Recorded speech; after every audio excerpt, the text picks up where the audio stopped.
Welcome to Fearless with Jason Whitlock. Guess who I am? I am Jason Whitlock, your host. Thank you so much for joining me on this wonderful Friday afternoon or Friday morning. I have something absolutely amazing for us today. It is Super Bowl related. It's NFL related. Some of it's Bill Belichick related. We got a fantastic show. You should hit that 5-star rating if you're listening over Apple. Someone emailed me saying, "Hey Jason, I don't know. I look on Apple trying to hit the 5-star rating. You guys can't commit. It's not that hard. I haven't been on the Apple thing in a while, but it used to be real easy. That 5-star rating thing came up real easy.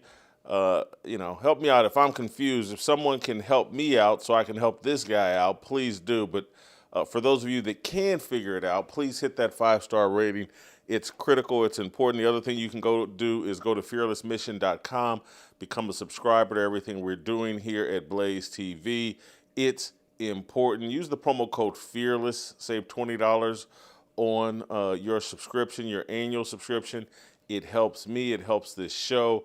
We do amazing things on this show, give you unique content on this show you can't get anyplace else, and we're going to do it again today.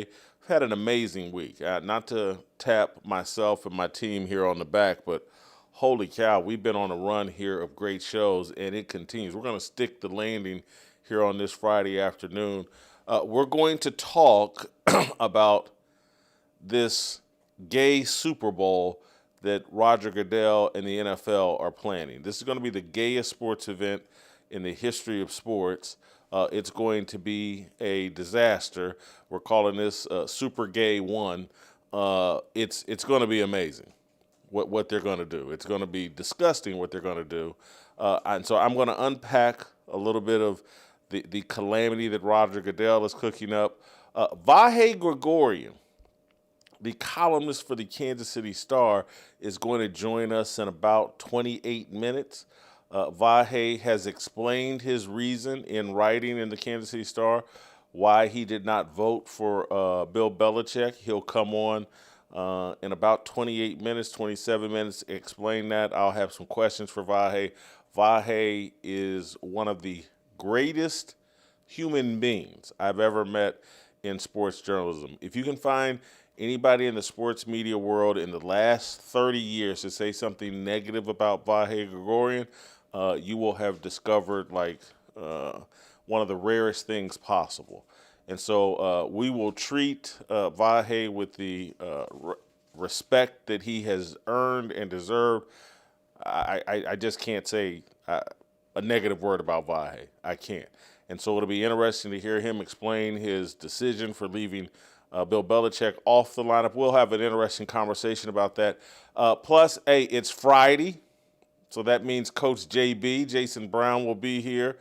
And one of the first things I'm going to ask JB is there's been a recent Ivy League study released that hating Fernando Mendoza is one of the first signs of gayness. And so we'll get to the bottom. We'll ask JB about that study and his reaction to that study. And I wonder if he was one of the participants in the study. We'll ask JB about that. And we've got some other NFL questions that we'll talk with JB about. Bo Nix and Sean Payton seem to be kind of at each other's throats or publicly disagreeing. We'll ask him about that. The Eagles are bringing in their 5th offensive coordinator for Jalen Hurts. Jesse Minter, the new head coach of the Baltimore Ravens, he's declared that Lamar Jackson is the best player in the NFL. And Emmanuel Acho claims the title of worst YouTuber.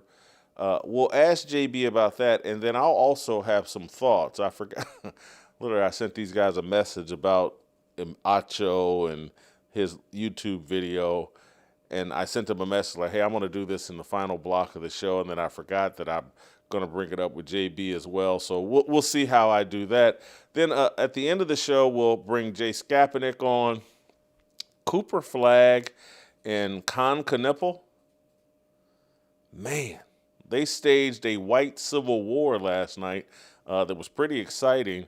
Con Knippel gets the last laugh. He, I think, knocks down some free throws. They win 123-121, but Cooper Flagg dropped 49 points. Knippel dropped 34 points. The NBA, they got some diversity, equity, and inclusion going on in the NBA. These white boys, I told y'all, these ain't your average honkies anymore. They are pushing back and balling out. I am not your honky. That applies to the NBA as well as the NFL. So we'll talk with Jay Skapanik about that. So fantastic show. I've taken up too much time explaining the show. Let me get into the show. I want to play you this clip of the latest thing that Roger Goodell and these idiots at the NFL have added to the Super Bowl. They've added something called the Chief Kindness Officer. And they got some theme of be kind to your rivals or whatever that's going on. Adam Schefter tweeted this out yesterday. I'm like, what are we talking about? NFL officially appointed influential storyteller Dhar Mann as its first ever Chief Kindness Officer and creator of the week for Super Bowl. What is LX? Is that 60? Yeah, look at my math skills. That's good. I could add an L plus an X and come up with 60. Or did I multiply the L times the X? Anyway, it's Super Bowl 60. But this Dhar Mann, and he's heterosexual, married, wife, whatever, but this is some sort of common criminal who turns into some YouTube content creator that the NFL is saying he's the Chief Kindness Officer. He's in charge of kindness at the Super Bowl. What are we doing here? I want to play you, and because I don't want to get in trouble. I don't want to piss off Dhar Mann and his people. We don't want to steal his content. But I do want to give you a flavor for the kind of kindness the NFL is pushing here, or how they define kindness and the type of clown they're promoting and platforming and celebrating at the Super Bowl this year. Let's play Dhar Mann. This is just an example, a random example of the kind of content he pushes to promote kindness in the world. What? Are you a moron? I said I wanted oat milk. You never asked for oat milk. Are you calling me a liar now? No, I never meant... You know, it's bad enough I had to spend 10 minutes in this line because you're the slowest barista the world has ever seen. But then you screw up my order. I heard your order. You didn't say anything about oat milk. No one asked you. Okay, look, no need for the hostility. It's fine. I'll make you a fresh cup in a second, okay? So that video, and it goes on and on and on for like 20 minutes, but it's titled, Racist Karen Tries Getting Barista Fired. And this is supposed to be some type of video you play for young people to teach them some lesson about the world, to teach them how not to be racist. And the actual video is a racial farce. I watched the video. We're only playing you that little 20-some-odd second excerpt because I don't want to get in trouble and I don't want to trigger this very kind Dhar Mann or whatever. But if you go, I would love for you after the show or on a second screen or whatever, if you go watch this video, Racist Karen Tries Getting... It is so farcical and so fantasy-driven and so over the top. It's an alternate false reality that Dhar Mann has created to portray white women as racist. And it's completely removed from reality. And so this white woman with this black barista and the black barista is this angelic, angel-like figure that nothing out of her mouth is wrong, and she's just the epitome of virtue, and this 50-year-old white woman is the nastiest, most racist, most vicious person in the planet. It's comical. It's fantasy world, and I'm looking at the NFL and Roger Goodell, and like, this is what y'all consider kindness? Creating the impression or putting out a video that smears white women as the most racist people on the planet? This is kindness? This is an alternate reality. This is the false social media, internet world that they have created to promote anti-white racism, to justify anti-white racism, to create the impression that what racism actually looks like is a 50-year-old white woman going into a coffee shop and berating, belittling, and being condescending, not just to the black woman, but everybody in the coffee shop. This is the reality that they want you to believe. And it's, hey, look, are there some nasty white women in this world? Absolutely. Absolutely. But this ain't it. This is like some exaggerated, unsophisticated, childlike, stupid.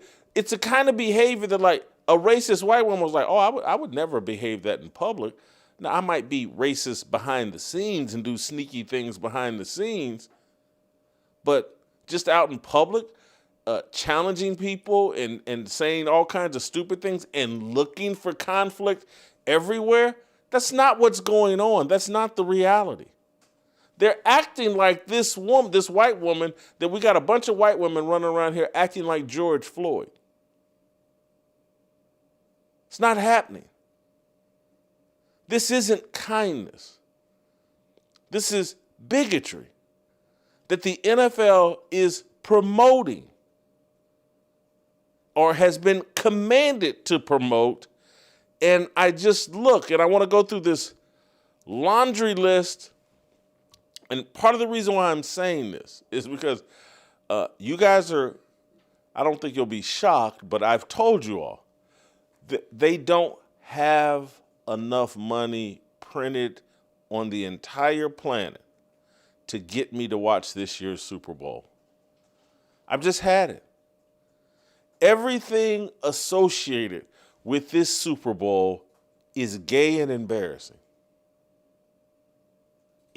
This is going to be the gayest, dumbest event in the history of sports. It's in San Francisco, the gay area. For one. Bad Bunny, the Super Bowl halftime performance. There are reports that he's planning to wear a dress and to promote transgenderism and cross-dressing and all of that. Bad Bunny, who speaks no English or sings no songs in English. Bad Bunny, who is an anti-ICE, pro-illegal immigration activist. That's the Super Bowl halftime performance.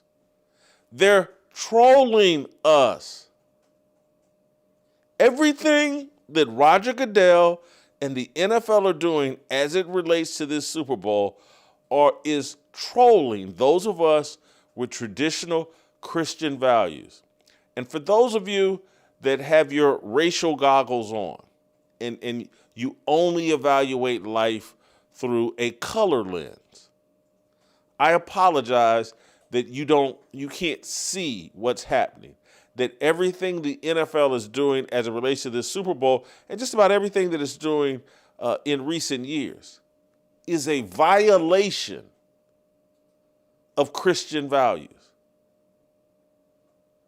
And so we have this chief kindness officer who specializes in producing content that stirs division, stirs racial division, unfairly paints the right white group of people as out of control racists. He's got a criminal history, just barely avoided jail. I think got 5 years probation for some sort of Ponzi scheme or financial grift that he was running. This is a common criminal who they have named, platformed, and are celebrating as the chief kindness officer. A common criminal. And when I tell you, like, everything in this world is a promotion of corruption, they might as well, and there's still time, Roger Goodell, to hire some Somalis from Minnesota and bring out one of those quality leering centers out to San Francisco, and people can donate money to one of these child care services or child care places, businesses that they've set up. But everything that they're doing with this Super Bowl is a trolling and a thumb, a finger sent to us with Christian values. Let me add in the other thing they've done to this Super Bowl, the killing of Bill Belichick. Generally speaking, 2 days, I believe, before the Super Bowl is when they announce the Hall of Fame class. And they have a ceremony and they have press conferences. And this is all Super Bowl weekend. That's been destroyed now with the Bill Belichick snubbing. Not letting Bill Belichick into the Hall of Fame. The NFL not immediately stepping up and saying, hey, man, we're not doing this. Bill Belichick is our greatest coach in the history of the league. He's an ambassador for this league. He's an icon in this league. If there's ever a Mount Rushmore for this league, he will be on it.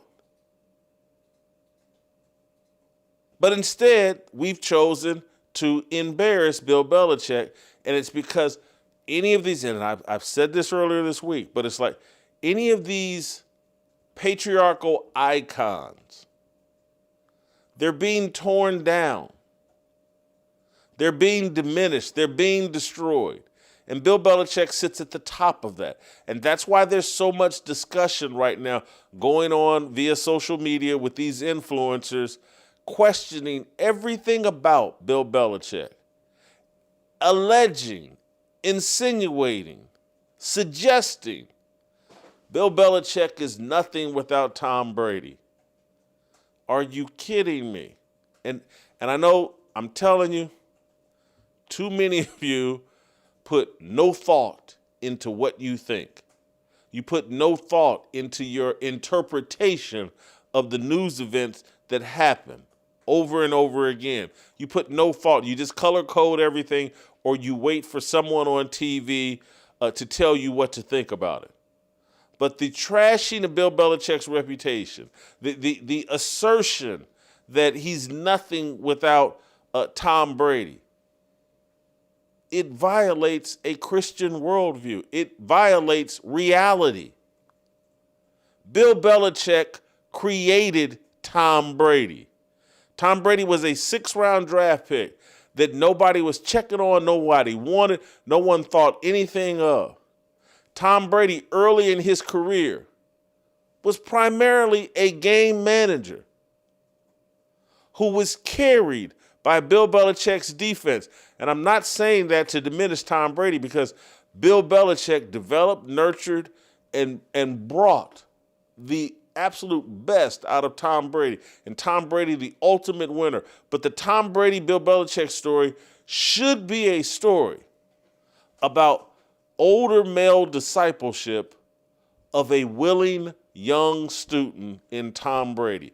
This should be an uplifting story. This should be a story we should be telling other young men. This is a story that we should be holding up to the world, that this is the prime example of how men and young men should coexist, learn from each other, and evolve. Bill Belichick and Tom Brady represent the best of the coaching experience. mastermind coach, passes on his knowledge to a willing student, and over the course of 2 decades, the willing student evolves and evolves and evolves, becomes the equal of his teacher, and then exceeds his teacher, and the teacher gets to sit there and say, great job, young man. Take it to the next level. I'm glad I could play a role in your development. I'm not saying Bill Belichick did that or handled Tom Brady properly at the end. But to sit here and to recognize Tom Brady as the greatest football player of all time, the most accomplished football player of all time, one of the greatest leaders in sports of all time, and not give Bill Belichick the credit for that, that's criminal. Because they don't want you to know, they don't want you to accept that male discipleship is the key to human evolution, is the key, it's the winning formula for life success. They don't want you to know that. They think any of these gay men, gay women, feminist women can produce the exact same results as Bill Belichick, and they can't. And yes, I hear you, and I'm very much aware that Bill Belichick, with his little sugar baby, has bothered me. And I think he's out of order for that. But those, just quite frankly, his mistake there is just, I'm just being real. It's just a mistake I fight with every day, and I could see myself making, and I could see a lot of men making, and that doesn't excuse it. But I'm not going to lose sight of the fact this man was a great disciple maker. This man was a great leader, and he brought the best out of Tom Brady. He's been the best we've seen at the coaching position in the National Football League or in football, and we are now in the process, and it's going to all come to a culmination this Super Bowl weekend of trying to diminish and destroy Bill Belichick because we don't like that type of patriarchal leadership. And if we keep keep diminishing and destroying that type of patriarchal leadership, which we have been doing for the last 30, 40 years, our society is going to continue to experience the repercussions, the negative repercussions of destroying male patriarchal leadership. If you want to know why we have so much chaos, if you want to know why a couple 100,000 Somalis are bilking Minnesota out of billions of dollars, if you want to know why mosques are going up all over the country, if you want to know why our traditional values have, and people like Ilhan Omar, a criminal like that, could be in a lawmaker here in the United States, someone who has no respect for our values and the values that made America great. You're destroying all the men. And you're creating this fantasy world that people like Dhar Mann, who's getting rewarded for being on YouTube and creating this fantasy reality that there's some 50-year-old super Karen running around torturing black women and torturing everybody in their communities. This is fantasy world, no different than the fantasy world that they created where they convinced a bunch of people that the police were running around killing black men in droves. And that, oh, I can't go out and ride my bike. I can't go out and do anything because I might get killed by police. That's all a fantasy world. 350 million Americans, and maybe 5 times, 10 times a year, the police will be caught killing someone in an irresponsible way. And that's the genocide.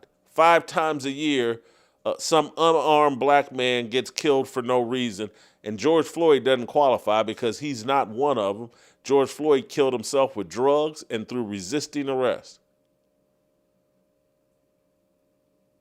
But that's the fantasy world. If there was this plague and everywhere you went, and again, what's the woman, Pam Grier on The View last week? Yeah, when I was a kid, I'd walk down the street and my parents would cover my eyes because there would just be black people hanging from trees and no one questioning her.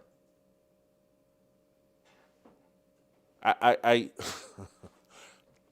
I can hear some of you or think some of you, man, how do you get this from the Super Bowl?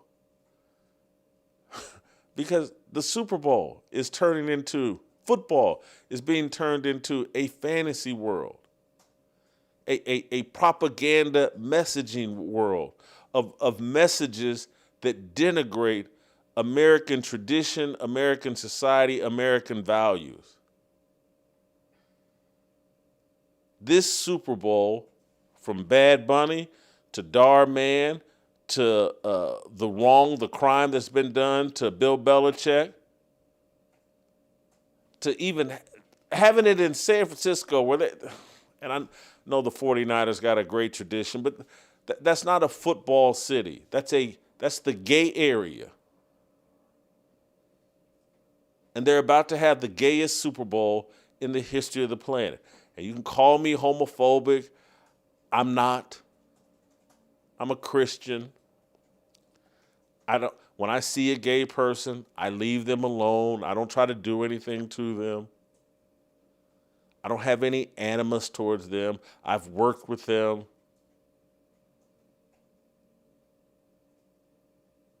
I just know that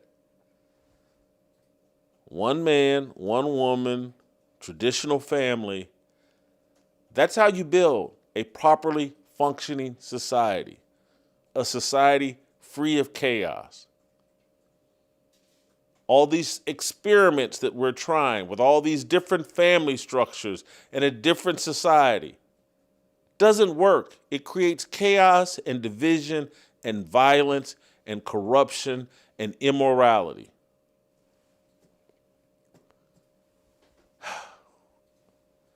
All right, wanted to get that off my chest. We will take a short 90-second, 2-minute break. I think we'll have Vahe Gregorian. Oh, we already got Vahe? I want to take a little sip of water here. And so let's take a short break. Let me take a sip of water. And we'll come back with Vahe, and we'll talk about the Bill Belichick Hall of Fame snub. Next! The circus of Shedeur and the people attracted to the circus of Shedeur will watch this Pro Bowl game, will watch this flag football game, and pretend like whatever Shedeur does in this flag football game is meaningful and says something about the greatness of Shedeur Sanders and Deion Sanders. Everybody's melting down on Shedeur. And I get it. Normally, that is my inclination. But the Pro Bowl game, the flag football game, the embarrassment of a game that should be canceled, it's the only thing Shedeur is actually qualified to play in. These words are our religion, no regrets in our decisions. We all want to go to heaven with freedom. It's my obligation, no hate, discrimination, raising up your hands for freedom. All right, welcome back. Jason Whitlock here with you, Fearless, and we are now going to go out to Kansas City and bring in Kansas City Star columnist Vahe Gregorian. Just in all transparency, probably known Vahe since maybe 1992 or 3 at some point. Vahe, as I've shared with you all yesterday and today, if you can find someone in the sports media industry with a better reputation as a human being than Vahe, you've discovered something special, because I can't find anybody that doesn't like Vahe, doesn't respect Vahe. And then I haven't even talked about the quality of his work. Vahe, when I was in Missouri and in Kansas City, had an awesome reputation as a feature writer, a profile writer, wrote these long, in-depth, amazing stories for the St. Louis Post-Dispatch. And then Vahe, you correct me. I'm 58. I'm getting old now. I can't remember. Did you come to Kansas City in 2011? Did you replace me as the columnist at the Kansas City Star? I can't remember.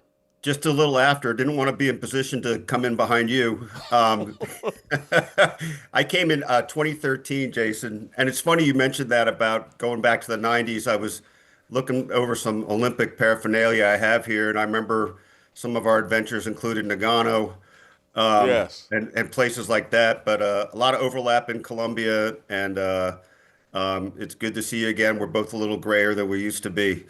Much. You're still in great shape. I'm still in bad shape, so we both still look the same. Vahe, how much heat have you been taking since you released your column?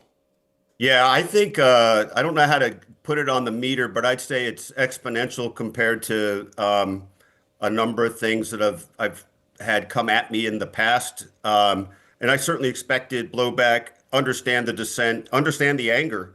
But it has been a lot, and I think I'm trying to think of it as in the spirit of it adding to the dialogue in the end. I mean, that's how I'm trying to process it, that I think if nothing else, no matter how much it's upset people, I do think if they actually read the column instead of just the headline, they would come through it with at least an appreciation of the dilemma the voters are up against in how it's currently structured.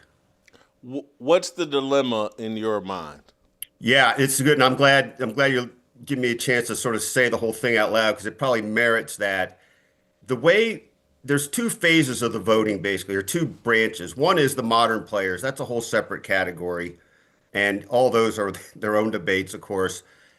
What the structure has come to be with the coaches, a contributor, and senior players is that there are a total of 5 of those under one umbrella of voting. So in other words, 3 senior candidates, a coach, and a contributor. And out of those 5, they're all lumped together into one vote. You can pick 3. So as I noted, I think up high in the column, if it were a simple yes, no, up, down vote on Bill Belichick, I absolutely would have voted for him. But that's not exactly how it works. Obviously, I understand people saying he's the most qualified of the group. I do think he's the most qualified of the group. But what I found, I'm rambling more than you were ready for. No. Take what your I time. found as I went along in the process was that I felt obligated to enter it with an open mind. And as it simmered down to what those 3 picks should be, I found myself thinking a lot about last chances for guys who are never going to get in the Hall of Fame if they don't get in now. What happens with the senior pool is voters kind of jokingly call it the abyss, but once you're in the senior pool, you're in there with dozens of people backed up over the years. We could go on and on about how that's come to be, but part of it is that the Pro Football Hall of Fame didn't start till 1963. So there's a whole bunch of dynamics there. But once you're in that abyss, you only kind of come back out when a senior committee that year makes you their nominees. And then if you don't get the full board approval, then pretty much you go back into that and you're probably not going to get another chance, at least not anytime soon. So my question is, as it relates to the senior candidates, take Ken Anderson. In my view, not a Hall of Famer. Roger Craig, not a Hall of Famer. L.C. Greenwood, not a Hall of Famer. And so part of my deal is I think you guys, and respectfully, are like, hey, we got to get as many people in as possible. And me, someone on the outside, is like, you got to get as many deserving people in as possible. And you got to keep as many undeserving people out.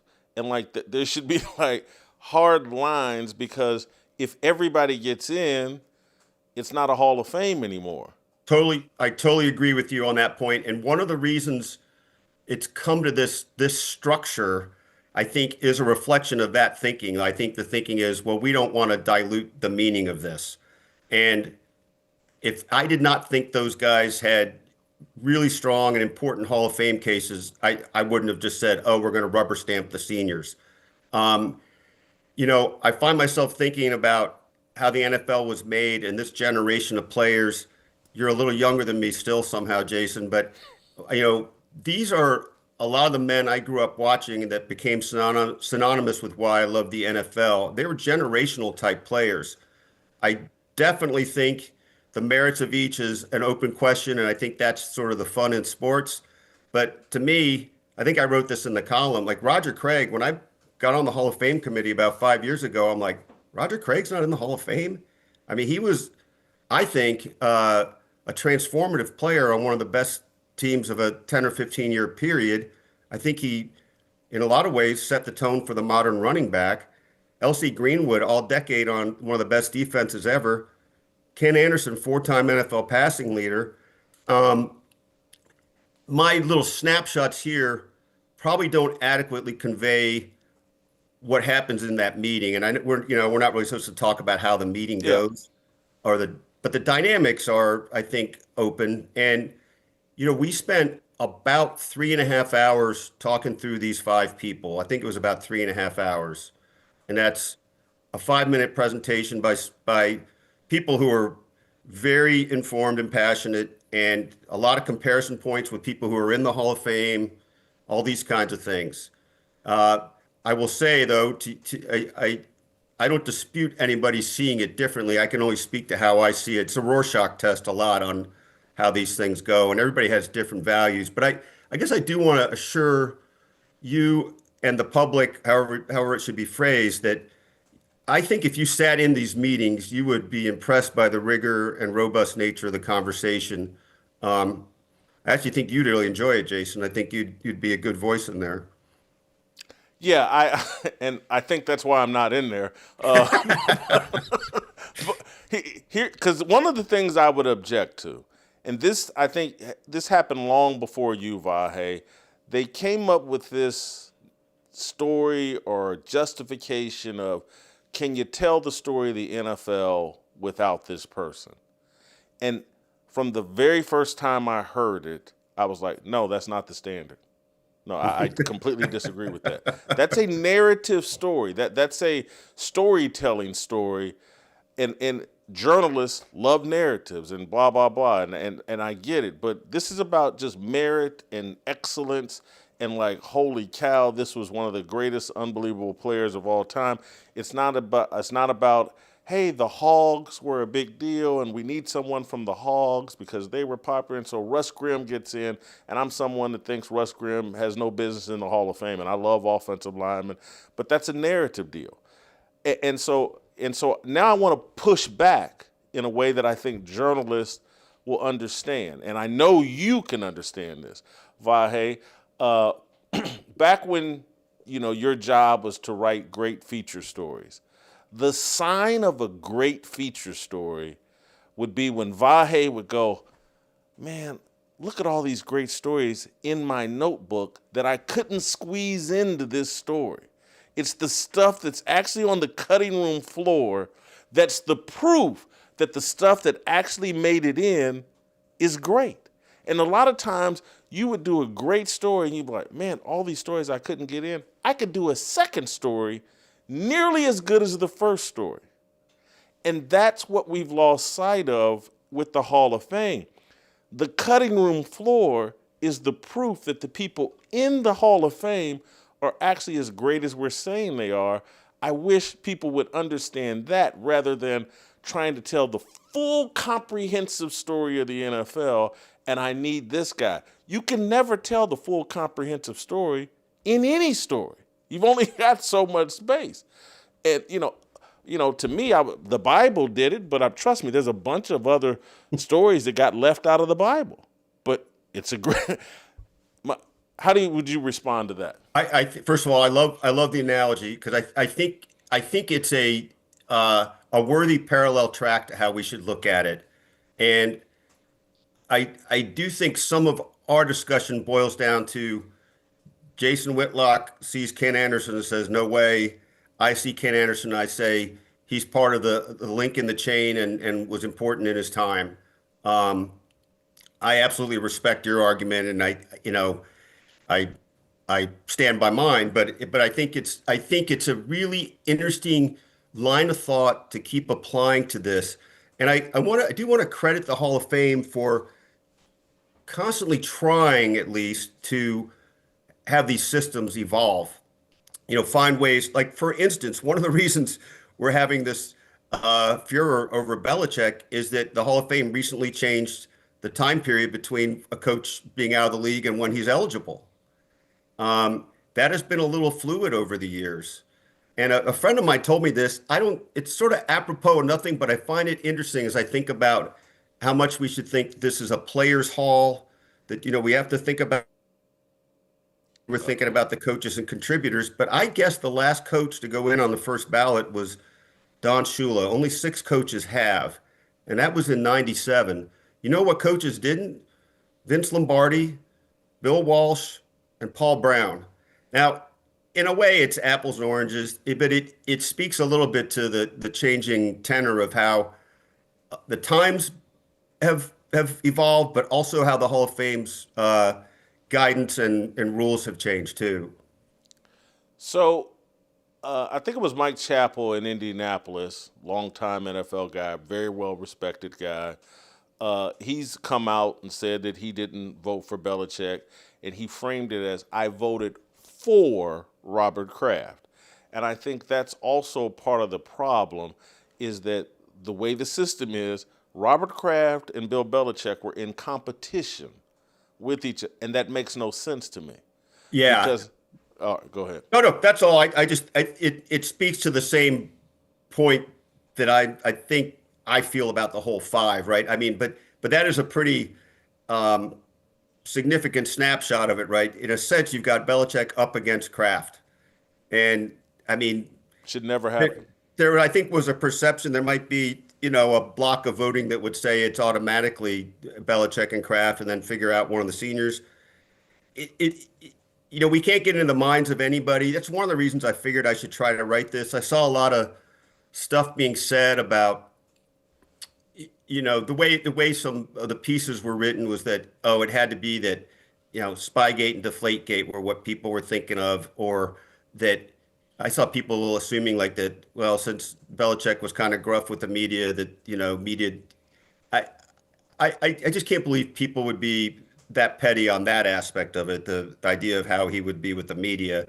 But I can't speak for anybody on how they looked at what those other things meant in the game. The way the Hall of Fame discussions work, we're basically told you're limited to things that happen on the field, and those things are aspects of on the field, right? I mean, they are part of how anybody might look at him. Vahe, and I truly, this is where it gets delicate, and I'm saying this very respectfully, and so any Hall of Fame voter that may see this or is watching, I'm telling you, I do have a lot of respect for you guys and just how tough the job is. And one of the things that has concerned me, and because I've been complaining about watering down the Hall of Fame since the early 2000s. And years ago, I think it was 2005, Harry Carson, New York Giants linebacker, wrote a letter telling the Hall of Fame, take me off the candidacy list. I don't want to be in it. It was after the 10th or 11th time he got denied. And I said in real time in 2005, people were like, good. Let's remove him from the list. He's not a Hall of Famer. And the guy had 9 Pro Bowl appearances. But wasn't a Hall of Famer, in my opinion. And it was like, this is the beginning of the whining and crying. And there's a coldness to being a gatekeeper that I concern myself with, in terms of like, that's a unique personality quirk, that you can be that cold, that your skin is so thick, and that you're like, I mean, like Harry Carson at that time and a lot of these guys, these are still hyper masculine, hyper aggressive men that want something in that Hall of Fame. There's financial rewards for it. There's ego rewards for it. It takes a special human being, and because you guys, from Deron Cherry to Otis Taylor to Albert Lewis. There's guys that played the Chiefs that they really want in the Hall of Fame, and they really believe they should be in the Hall of Fame. And it takes a boldness and a coldness. Be like, hey man, you're not good enough, or I'm just not doing it. And that's when I look at the newspaper industry and the media industry, and I even look at the NFL. They just named a chief kindness officer for the Super Bowl. I don't know if you saw this. Like, we place so much value in being kind, and people that are cold. What a grump you are. Yes. The TJ Simers and Jason Whitlocks of the world have been, Bernie Nicholas's have been like eliminated. The buttholes have been eliminated, and you got to have them. Hey, I will say this, Jason. I understand your point on that for sure. I think probably what's called for is a healthy mix. And, maybe as you speak to this and make the point you're being respectful, maybe I'm on the far end of how you would see it. I like to think that I'm not just being, sympathetic or empathetic, but trying to be fair-minded, trying to see, at least as I perceive it, a more global look at history of the game. And this is, by the way, this is a little peeve of mine in a way. I do think I get that what we see today, this is the modern NFL. These are the things that we care about most. But I do think we get a little in the thrall of recency bias about who was great, what is greatness now versus the context of what it was then. And it doesn't mean that your debate points aren't better than mine, but I do think there's room for both, and I think we've got both on the committee. I think there's some people that are, in fact, I know we have both. I think there's a lot of people that look at it through that filter, the way you're talking about. You make me think of this. A few years ago, I don't think the Hall of Fame can do this, but I think it's worth suggesting maybe, or as we every year try to discuss refining things afterwards. Some years ago, the NCAA started doing mock brackets with the media, where they would bring us to Indianapolis. Let's say, I really can't remember now if it was January, if it was in the summer. I should remember, and we would go through all the exercises the way the committee did it, and like with our own data points and information on teams. And what you found, and I think this is what they wanted to establish, but what you really found was there's a lot of stuff that we all see as either sort of conspiracy or set up for X, Y, or Z about how that system works, that really just can't be that way based on how they do this. Now, still doesn't keep people from being suspicious about a first round matchup or how things play out in a bracket. But I do think it in some ways was not disarming, but I think clarified some things for people. And thus we were, people that attended it a couple times were able to write about it. I don't know what the model of that would be for the Hall of Fame, and maybe it's just too far-fetched to try something like this, but I do think it would be great if people could see more of how it works inside. I think that would be enlightening. I don't know if it would be healthy, because knowing how it works will never justify Bill Belichick not getting in. There will never be a better resume than Bill Belichick's. There may be equals, but there will never be a better resume than Bill Belichick's. Robert Kraft is owner. There'll never be a better resume. Maybe equals, but there'll never be a better resume. And so I think the players, Deion Sanders led a few years ago. I don't know if you were when he started complaining. Yeah, I remember that.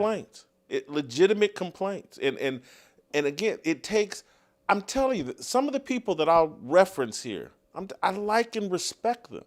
But Bill Cowher, he's not a Hall of Famer. and he's in the Hall of Fame. I'm going to give you the guy that I love. I mean, I absolutely love Dick Vermeil. Not a Hall of Famer. If he had led the Chiefs to a Super Bowl, even if they hadn't won, but just led them there, it's like 3 different teams. Now I get it. But he led the Eagles to a Super Bowl they lost. He led the Rams to a Super Bowl they won. These one Super Bowl win coaches, they're not Hall of Famers. The person in football that I probably respect the most is Tony Dungy. I would have put him in the Hall of Fame, but it's not a no-brainer. The people that would say no, I wouldn't think they're out of line, blah blah blah. But it takes a special person in people, and that's what I worry about. Once they've added Poley in and Dungy and James Lofton and Dan Fouts, and nothing but respect for those guys. But I just wonder, in that room, who are the people in the room that will be like, hey, Tony, man, I hear you, but nah, you're crazy here. Or to Bill Poley. I mean, these are voices of authority that really, really know the game better than we do as sports writers. But it's our job to protect the Hall of Fame. And, the Hall of Fame is for fans, and it's to honor the players and for fans. And now we've let the players and participants in on the process. And I just, I'm not surprised. And it's not that Peter King's not an asshole, but he's such a voice of authority. I'm not surprised this happened. I think this is his first year that he's not in there. And so it's like that was probably, from the sports writer's perspective, he and Rick Gosselin are probably the voices of authority kind of from the historical sports writer's perspective. I just, you need some bad guys, and the one thing I hope happens from this conversation, Vahe, is that you repeat to those guys about, hey man, we got to leave things on the cutting room floor to have a great story. That's the one thing I would like to add to you all's conversation, and then I'm happy and have done, I think, the best that I can. Well, listen, I'll tell you what, Jason, that term and that thought will stay with me. It's not like I've been oblivious to how, what's the old Bob Seger bit about, what to leave in, what to leave out, and all that. I'm certainly cognizant of that, but sometimes when you have a pithy way of saying it that stays with you, that's helpful. Just one thing about the way the room works, I think that it's respectful. I don't, it's not like Parliament where people are calling people the right honorable gentleman and all that, but I think it's very healthy respect. I think also healthy dissent. I probably am not supposed to talk much more about it than that, I guess. The one I wanted to flip this on you because I'm genuinely interested in your thought, and I don't know what the right comparison point would be, but who do you feel like, and maybe you don't feel like anybody because of the cutting room floor angle, is there somebody you feel like, I cannot believe he's not in the Hall of Fame? Like that, of the past? I've tried to think of that in the past couple of days, and no. Well, you're ruining my point then. So I can think of guys that I think are worthy. Yeah. And if things had fallen the right way or this way, they could have been. But the last time I got fired up was when Willie Roaf wasn't a first ballot Hall of Famer. Obviously I watched Willie play the second half of his career in Kansas City. He made 2 all-decade teams, 2. And they didn't put him in on the first ballot. And this is because they start, this guy, he's been up so many times, and so we need to make room. And so they left Willie out to put a weaker candidate in who they felt was running out of time. And I snapped. And I snapped. And again, because I'm like, Will Shields is a Hall of Famer but he didn't get in on the first ballot. I threw no tantrum because I think Will Shields is a great player and deserves to be in the Hall of Fame. But I didn't throw a tantrum because I was like, he not a first ballot Hall of Famer. I watched him and Willie Roaf. Willie Roaf was just like, it's a different deal. And so Derek Thomas, me and Derek Thomas were friends. Love the guy. Wasn't a first ballot Hall of Famer. I didn't melt down. And so, the cutting room floor is the proof that the people in. And man, if I went through the history of all the different problems, Elvin Bethea, when they put him in, I was like, man, I watched Elvin Bethea. Good player, not a Hall of Famer. This is crazy. Art Monk put him. When I saw Drew Pearson in 2020 crying on TV, I was like, they're going to let this man cry his way into the Hall of Fame. And I loved Drew Pearson's afro, the whole nine. Watched him with the Cowboys. But crying your way into the Hall of Fame?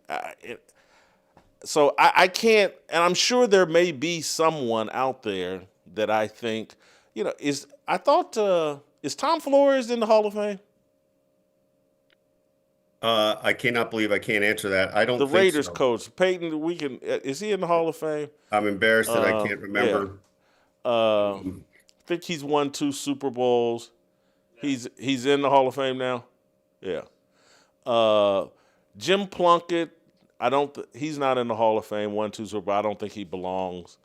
If they had left Terrell Davis out, wouldn't have bothered me. I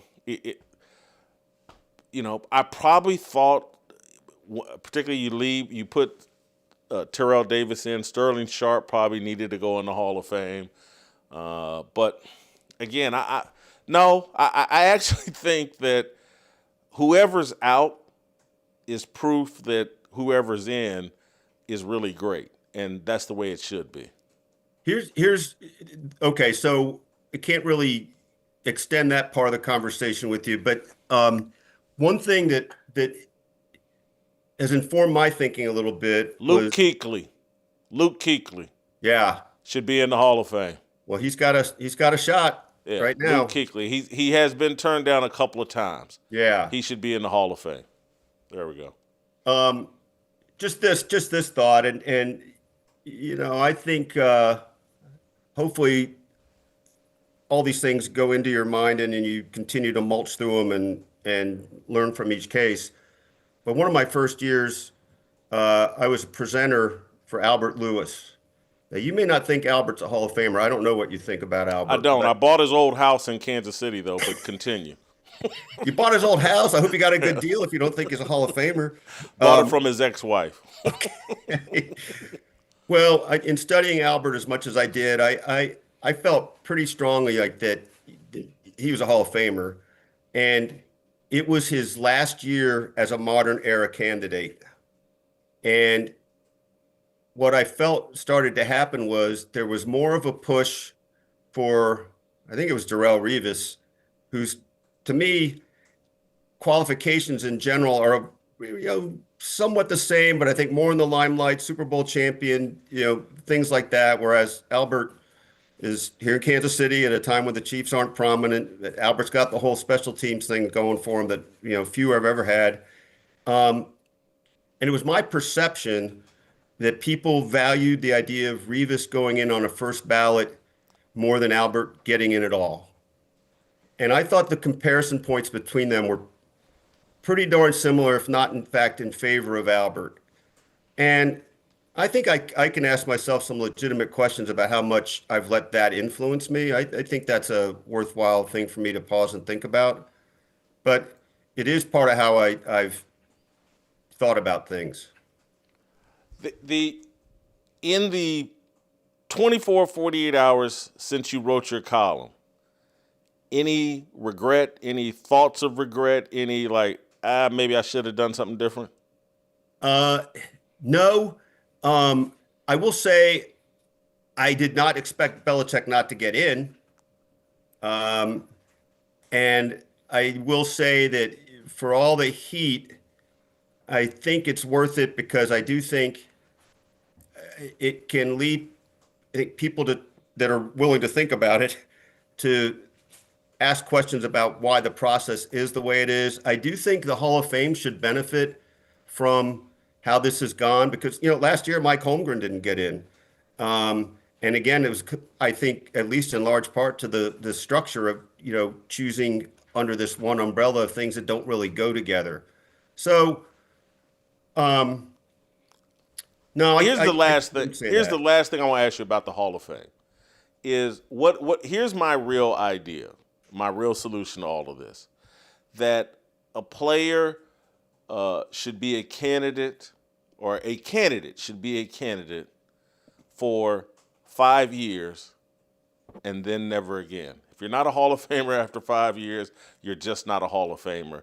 And now we put people out of their pain after 5 years, rather than being up 12 times and all this other stuff and thinking that it's like, nope, you're not in, you didn't make it. Or let's say 7 years. Or let's 10 years. 7 years probably just long enough. That after 7 years, you disappear, you're just not a Hall of Famer. It is what it is. That would alleviate, to me, a lot of the problems. I think that's very interesting. I am not going to immediately agree with it because I haven't had time to think about it enough. But I do think, to your point of sort of urgency and exclusivity, I think we could all stand to ask ourselves questions about where that line is in certain ways. But I hope you don't come away from this thinking like there's just a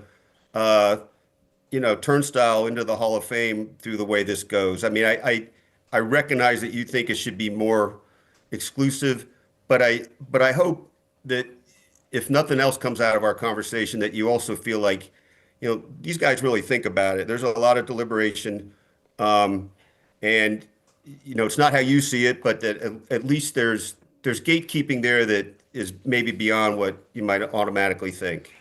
I definitely think people put a lot of work into this, a lot.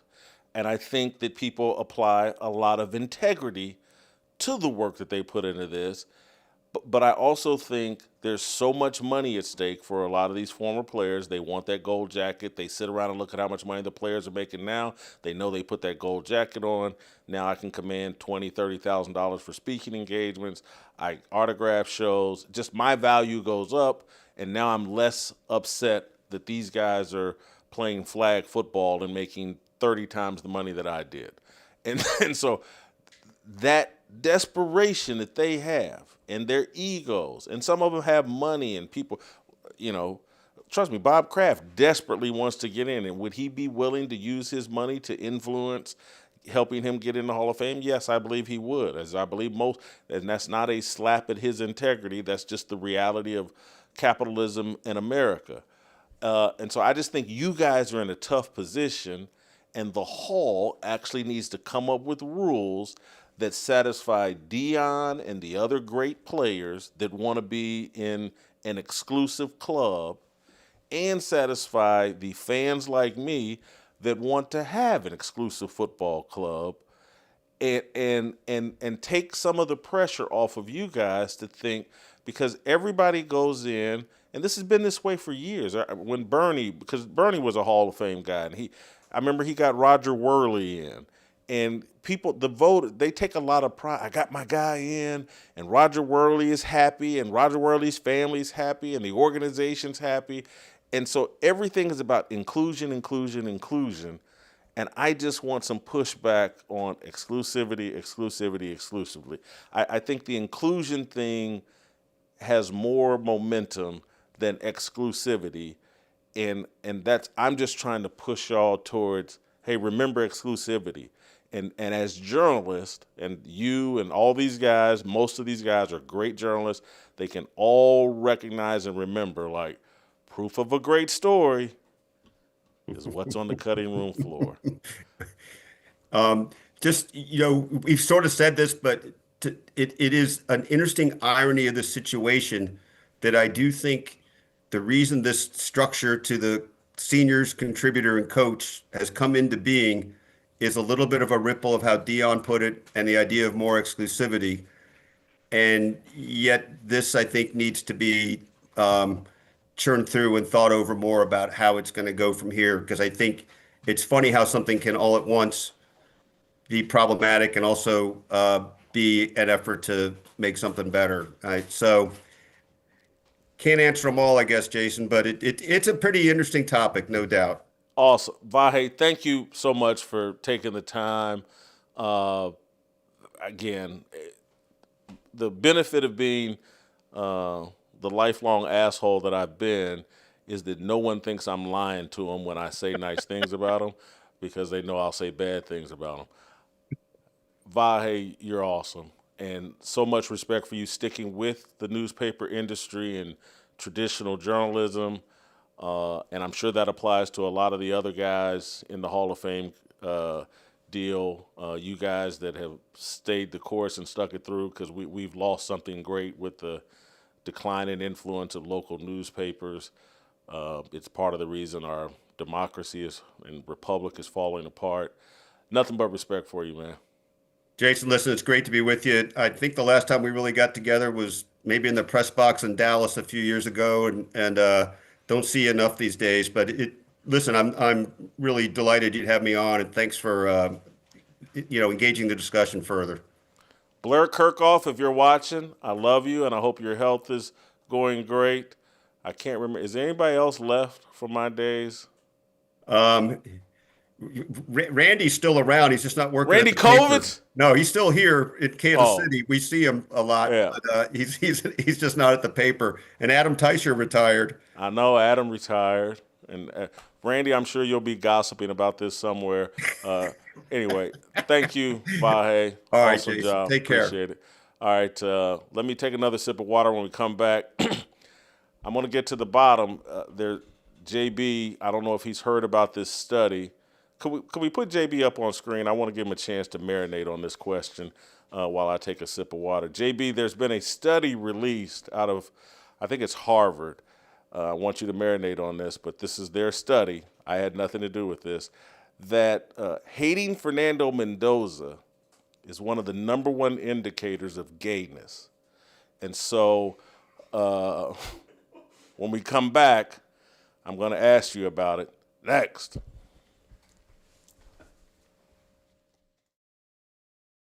We need some Davids in our culture today who are willing to stand up against the Goliath of the media and the Goliath of the corporate big tech world and the Goliath of some of these corrupt politicians and say, for Christ I live, for Christ I die. I am crucified with Christ. Nevertheless, I live, yet not I, but Christ lives in me. And the life which I now live, I live by the faith of the Son of God who loved me and gave himself for me. Oh, do I have a witness here?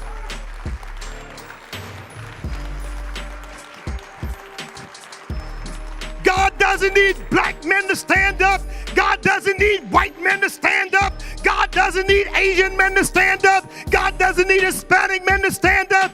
God needs men of every background, of every color, of every character, of every kind, who will stand up for Jesus, you soldiers of the cross. Hallelujah! Hallelujah! Don't say my way is hidden from the Lord. The judgment that is due me is passed over from my God. Have you not known? Have you not heard? I feel like preaching in here.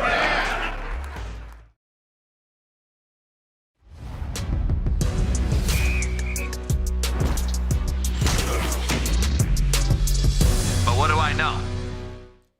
All right, it's time for Coach JB, and that means it's Friday, and the weekend is almost here. JB, welcome back to the show. Do you care to comment on the Harvard study?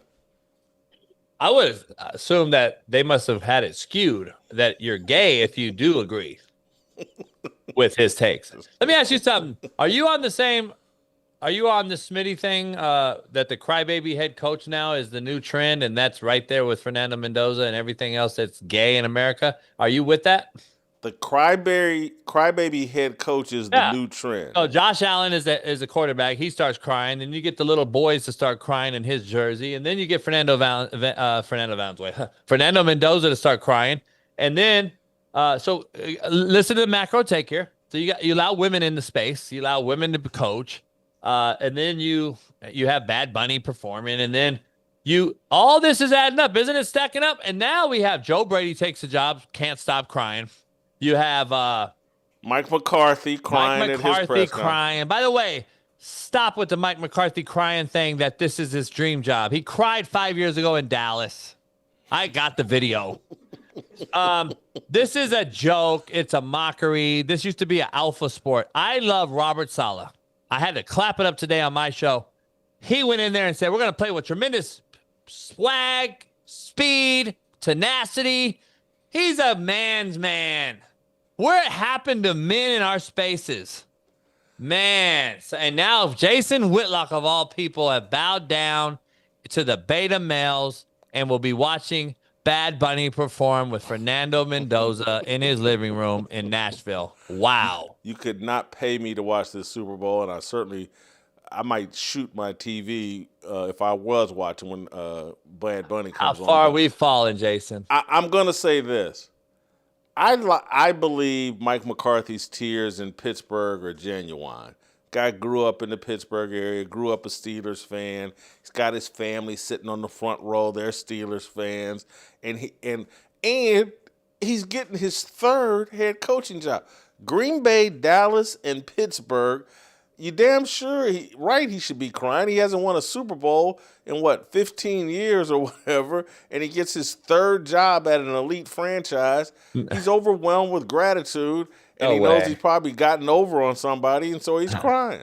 No way he brings Aaron Rodgers back and tries to redo 15 years ago. There's no way. This is a mockery. Like, this is a bad roster, aging roster, the most overpaid defensive roster, and you bring back 43-year-old Aaron Rodgers to try to repeat what you did 17 years ago. There's no way they can do this, Jason.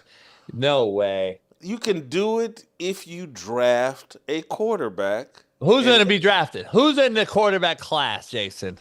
Stop. This class is the worst I've seen in I don't know how long. And I said that last year about last year's class. It gets worse and worse every year. Jason, let me ask you this. I don't know if you have a minute for this. I want to get your take on this. It would be no greater. It's your show, JB. Go ahead. No greater person to get their take than this. I came on my show today and broke this down because I talked to Willie McGinnis yesterday for an hour on our show. I saw that. And I had a conversation offline about this. Because they asked me what my thought is. I've been the only one, even on Netflix, pushing this narrative. What has happened to the black coaches not getting an interview? Where's the lack of black coaches in this cycle? Blah, blah, blah. We've all heard it, right? I have had the same take for the last 15 years as a coach and been in the business and growing up where I grew up. Black coaches have been disserviced in the profession for whatever reason, for as long as I've been alive, 50 years. And this is what I mean by it.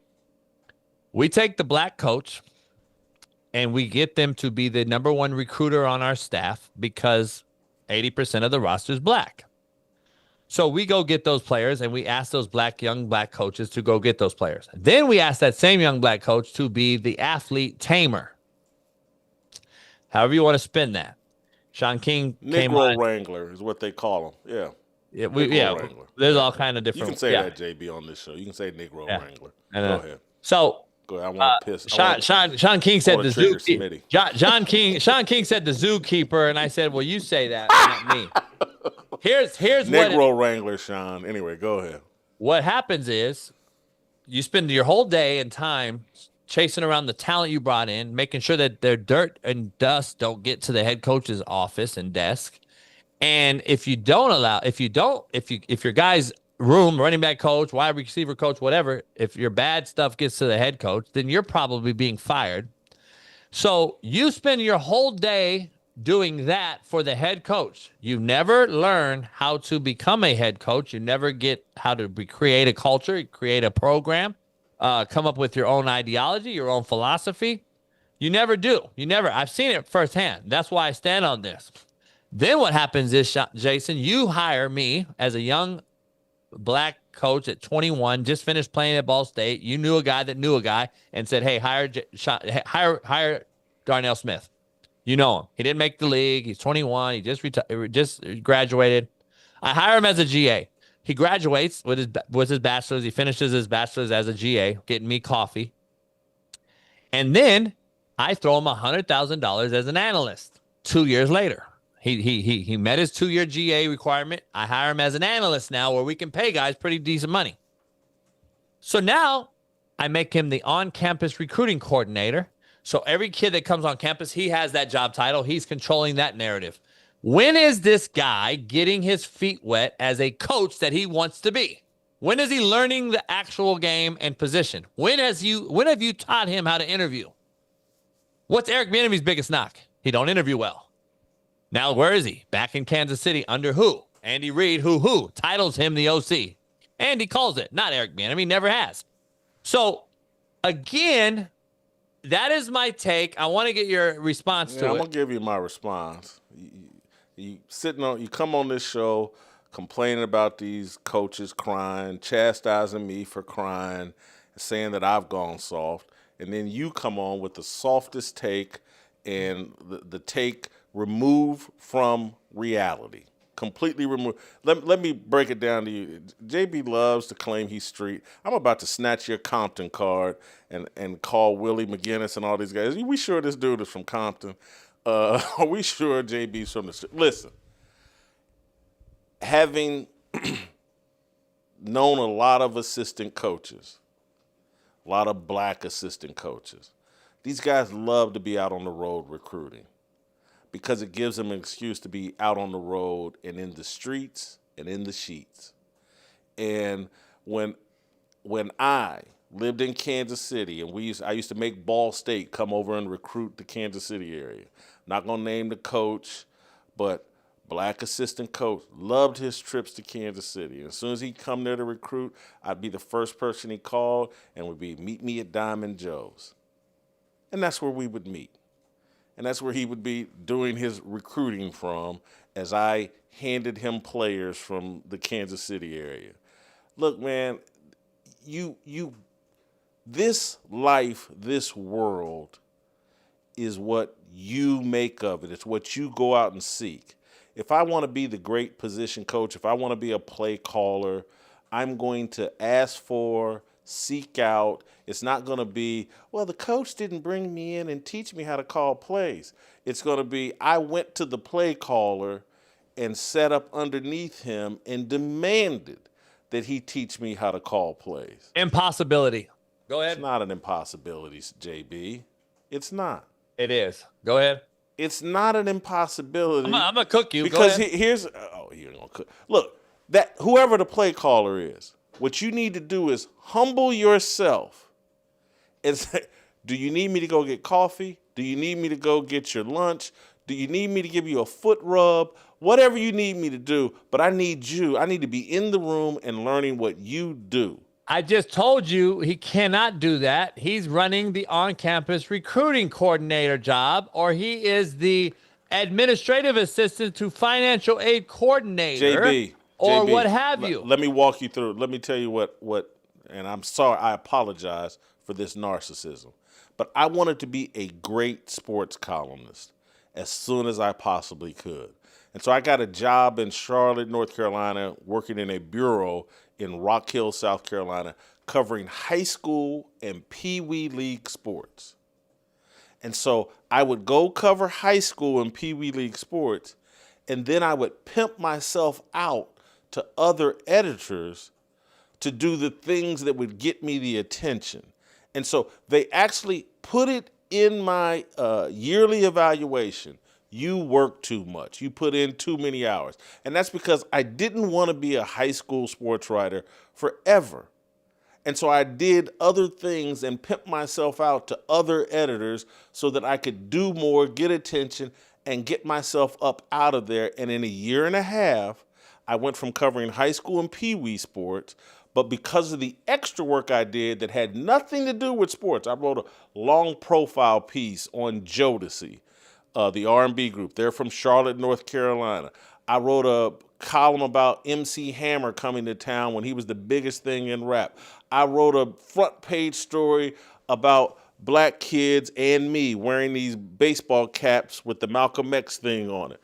Those stories caught the attention of the Ann Arbor News and got me a job covering the Fab Five. And so, again, that's because on my off hours. I did my main job and did other things. That if you think Sean McVay and all these people, these young dudes that get these jobs early aren't putting in 70, 80-hour work weeks and not just doing their job, helping someone else do theirs, that's how you get ahead. This whole thing of, well, they didn't teach me. These... Jason, you're talking to the wrong person. I coached for free for 20 years. I get the grind. I get the sacrifice. I get all that. We didn't have 10 full-time coaches, though. You didn't have 10 editors that you had full-time, and then you can go do freelance work.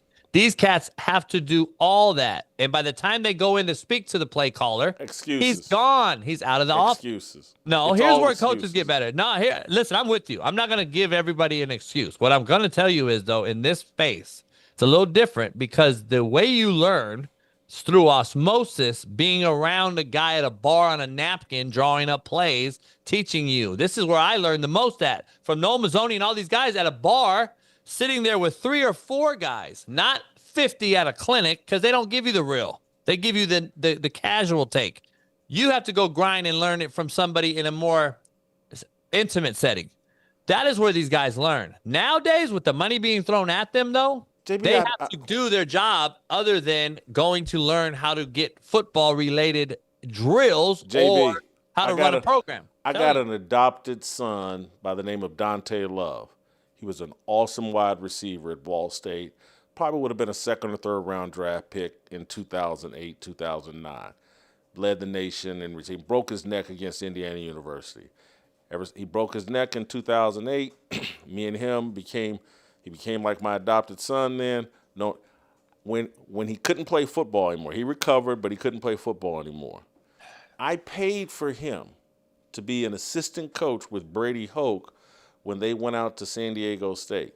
And then we could call Dante right now. Dante's very successful now. Wife, 3 kids, very successful. Good job, the whole career, the whole 9. But Dante, early on, he got a chance to work with Brady Hoke and them at San Diego State. He played for Brady at Ball State. And you know what happened? Brady and them called me. Other coaches like Dante's being lazy. Jason, you're letting him drive your Cadillac CTS.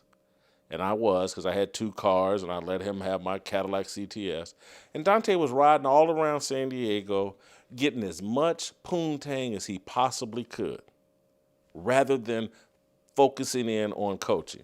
Dante will come on this show and cop to all of this, because I had to beat it out of him, not physically, but just mentally, beat it out of him and explain to him what this world was going to do to him if he just wanted to be a jack-off. And he just wanted to run around and chase poontang, because good-looking kid.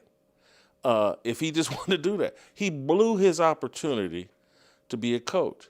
And it was a tough lesson for him. And he had some other tough lessons. But I let him have those tough lessons, and he eventually corrected. And he's one of the greatest human beings on this planet. But I've seen that this whole – and I know what Ball State did for Dante Love. I know how all the people that bent over backwards, because he was a great football player.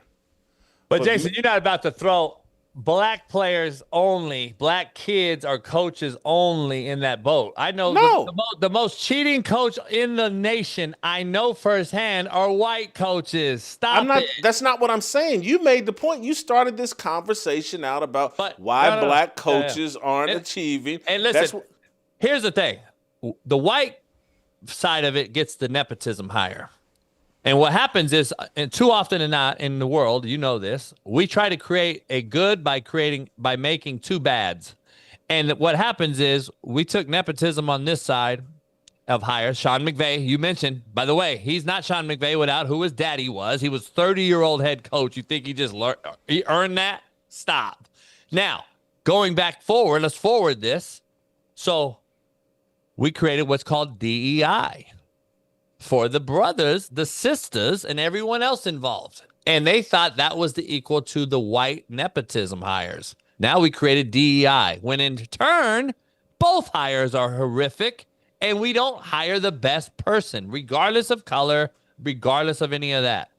We hire a nepotism hire over here. We hire a DEI hire here. We started what's called the Rooney Rule, which is the biggest slap in the black man's face I've ever seen in my entire life. Don't take the interview. I've been telling my boys that forever. I even told Marvin Lewis that when Marshall Faulk was on my show, and we said, what are you taking it for? The agent already knows who's getting the job, Jason. They knew McCarthy was getting that job when Marvin Lewis interviewed for Dallas that game. They named Mike McCarthy the head coach 30 minutes after Marvin Lewis interviewed for the Rooney Rule. Stop. You act like we didn't know this. There's two bads don't make a right. I'm just telling you. And we have two things going on right now. Screw the hire. I'm talking about the process is a joke. It's a mockery, both sides. Look, the process is a joke. I think we all agree in that. There's corruption there. But this whole thing of nepotism, blah, blah, blah. It's like, let's take Jesse Minter. Obviously, I know his dad, Rick Minter. But Jesse Minter's not here through nepotism. Rick Minter discipled and mentored his son into a great coach worthy of this opportunity. No different than me getting involved with Dante Love in 2008 and doing whatever I had to do to beat the ignorance out of him. And I did that, and he has a successful life, and he got to ride around on my money, my car, and got all the benefits of having a rich adopted dad, but who stayed on him and demanded things of him. You can be LeBron James and have Bronny and demand things of him. You can be Rick Minter and have Jesse. You can be Deion Sanders and have Shedeur and beat some sense into him and get some greatness out of him.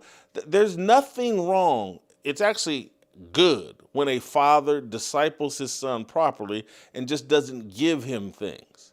Jason, and people do that. The reason I fight that is because you can't tell me if my dad wasn't a mechanic and he was a coach that I wouldn't be a head coach in the NFL right now. I 1,000% would be. There's not a coach out there right now that can get on the board with me or out recruit me. But I've never coached Division I because they don't like my tone. That's not the message. It's the tone. Trust me, they know this. Why do you think every four-year school, including Nick Saban, everybody in America would come get my players? Because I got them classes. I got them all the things. They don't like my tone, Jason. JB, let me explain to you. My point is Mentor was in the circle, though. You can call you all you want. If he wasn't in the circle, it doesn't matter how well he coached his son. You need to look at the world. You need to look at the world and what's transpiring with you with gratitude. And like you've been blessed. Not that, hey, man, if my daddy was a football coach, I'd be a head coach. Because let me explain to you what I've witnessed from JB. And this is me, what I've witnessed. And I'm saying this sincerely. It's like, yeah, JB probably hasn't reached his potential as a football coach because he won't conform, won't present himself in a professional enough manner consistently, tone down some of the cursing, polish up some of the blah, blah, blah. JB wants to be JB. But that was a bit of a blessing because it made him a bit of a Netflix star and made him a bit of a personality. And so what I have watched with my own eyes over the last 5 years is JB go all in on JB as a personality. And he's starting to reap the rewards of that. The popularity of his show is starting to elevate. When he comes on this show, he presents himself very, very professionally and is showing people that I can be this ghetto dude, I can be this professional dude. I'm always going to be a big personality. And so you're starting to rise as a media brand, and I'm watching it in real time. You're starting to have success. You have nothing to complain about. And it's through your work ethic. Because the one thing that is like, man, JB presents himself kind of, as kind of like a jack-off, but in reality, this dude works nonstop. This dude is very serious about being a media personality, and I got nothing but respect for the growth that's going on and the success you're starting to have. JB, as it relates to his media career, he's not making a bunch of excuses. He's not, well, if Jim Rome had been my daddy, I'd be the host of SportsCenter. No, JB is building a media platform. He's made connections with Smitty, others, but you know, from Sean King to the other people you partner with, the football players and all this other stuff. So, JB, don't, yeah. Could you have been a head coach or a high-level Division I coach? Probably. I don't blame that on your dad being a mechanic or whatever he was. You know, there's some things you weren't willing to do as a football coach that limited you, and there's a bunch of things you're willing to do as a media personality that are actually helping you. See, I just think the reason this cup right here says hustle on it, because I'm a hustler. Yes. And I've always been that way. And I was never going to go broke because I've never been broke. I lived at a beach house without accepting a paycheck for 13 years. So I figured it out. That's what, bottom line, you figure it out. Here's the reason that there's a flip side to that coin is why I hold this coin here. Without Netflix showing 400 million people that all of a sudden this crazy white guy's running around here with a bunch of black kids and cussing them out. Why was I allowed to do it with ultimate success for 20 years prior to you seeing me on Netflix and everyone in America wanting to offer me a job without me being on camera? You can't sit here and tell me all of a sudden I'd be coaching right now without Netflix, contrary to belief. Because nobody would have thought anything. Because Nick Saban, guess what? And Kirby Smart cuss people out every day. It's just not filmed, Jason. You know this. You've been in these locker rooms. So without the 400 million views of cancel culture during that time, which COVID hit right after the whole time when I was fired, you can't tell me that I would still be coaching. I'd still be coaching right now. So that's the flip side to the coin also. So I could have done without Netflix and still been doing that professional space. I would be in that space still. So there's a flip side. So I had to say, all right, let me flip the coin and figure out this is my new hustle since basically I'm blackballed. I'll never coach. So at the end of the day, I knew that was because of Netflix, though. You can't say it's not because I never. No, it's because of JB and the way he allowed himself to be filmed on Netflix. Right. That's JB's fault. Right. Well, I wasn't an actor either. That's why I'm suing Netflix. Okay, let me say this. And I don't want to get in the way of your suit of Netflix, but let me just say this.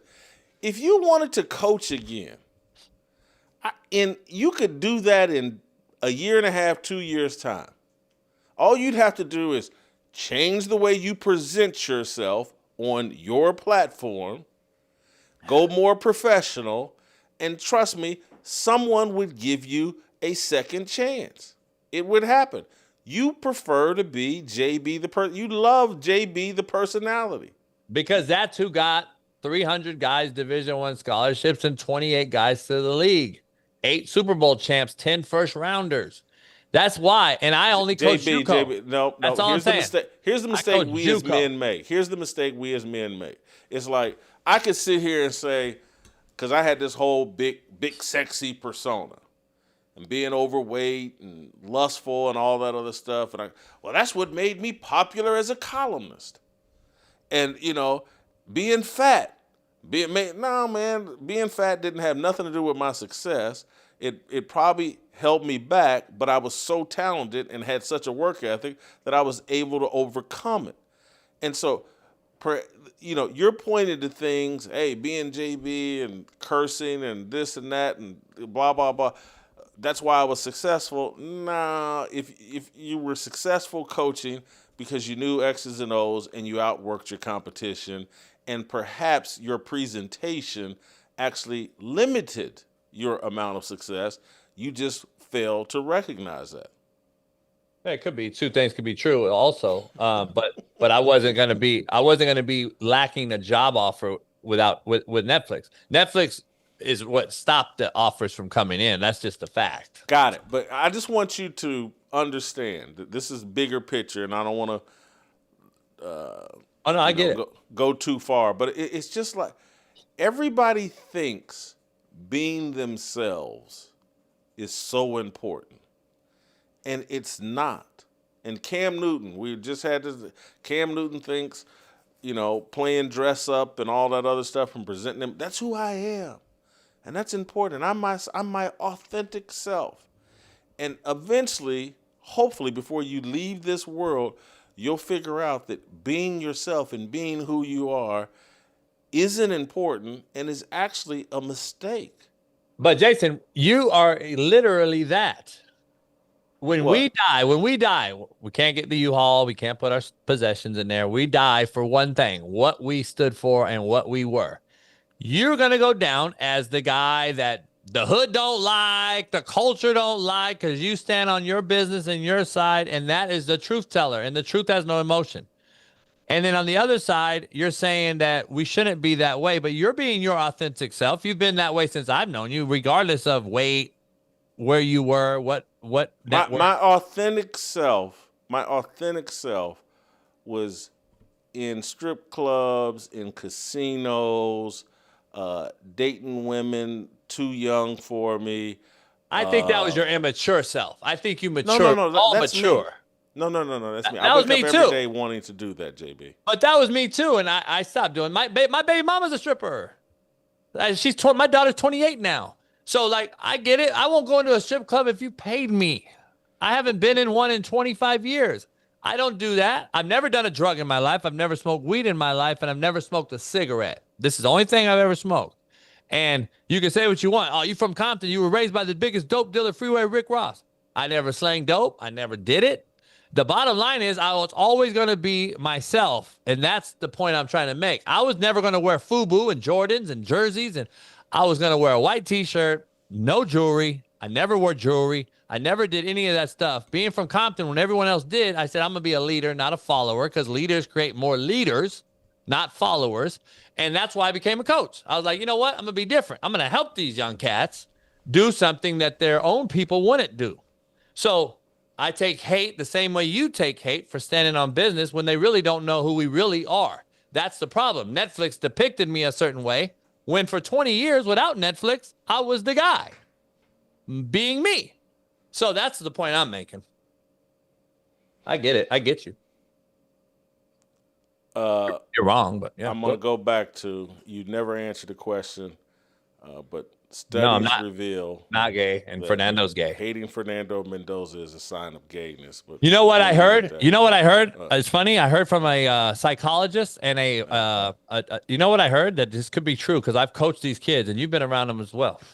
I believe, and she believes, she's a doctor, she believes that Fernando has what's called Asperger's disease. And I could actually see it now that I saw how he is. I could see that. It doesn't affect your play. It doesn't affect. I've had kids with Asperger's I've coached. It's just like ADHD in a sense.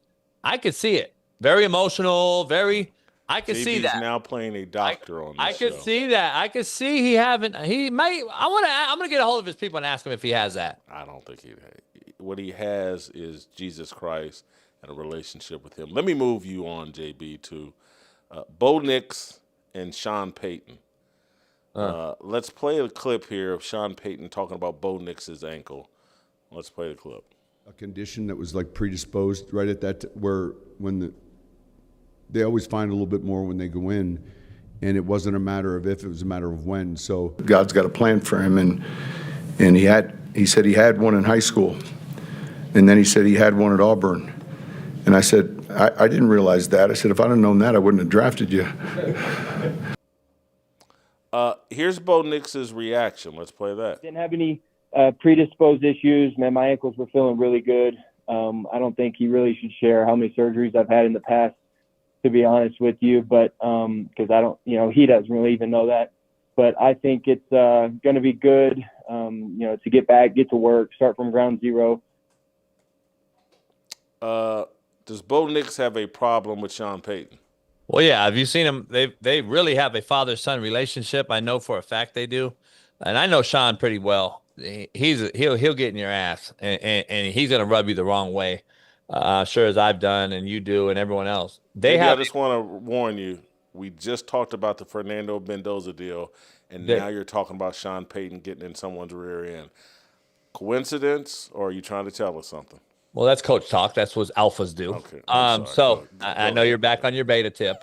So what happens is conservatives speak like this. Yeah, liberals speak like that. So what happens is this. Sean cusses him out. Bo comes off. He cusses back at him. They have a little spat on the sideline. You've seen it multiple times in the last 2 years. I'm sure you guys can find it. There's a ton of them out there. They argue. It is what it is. It happens. I'm very shocked that Sean Payton did that to him outside like that. And I can really see, and I've heard some rumors, Bo may not be their quarterback. I'm going to be honest with you. I don't believe he thinks he's the guy to get him over the hump.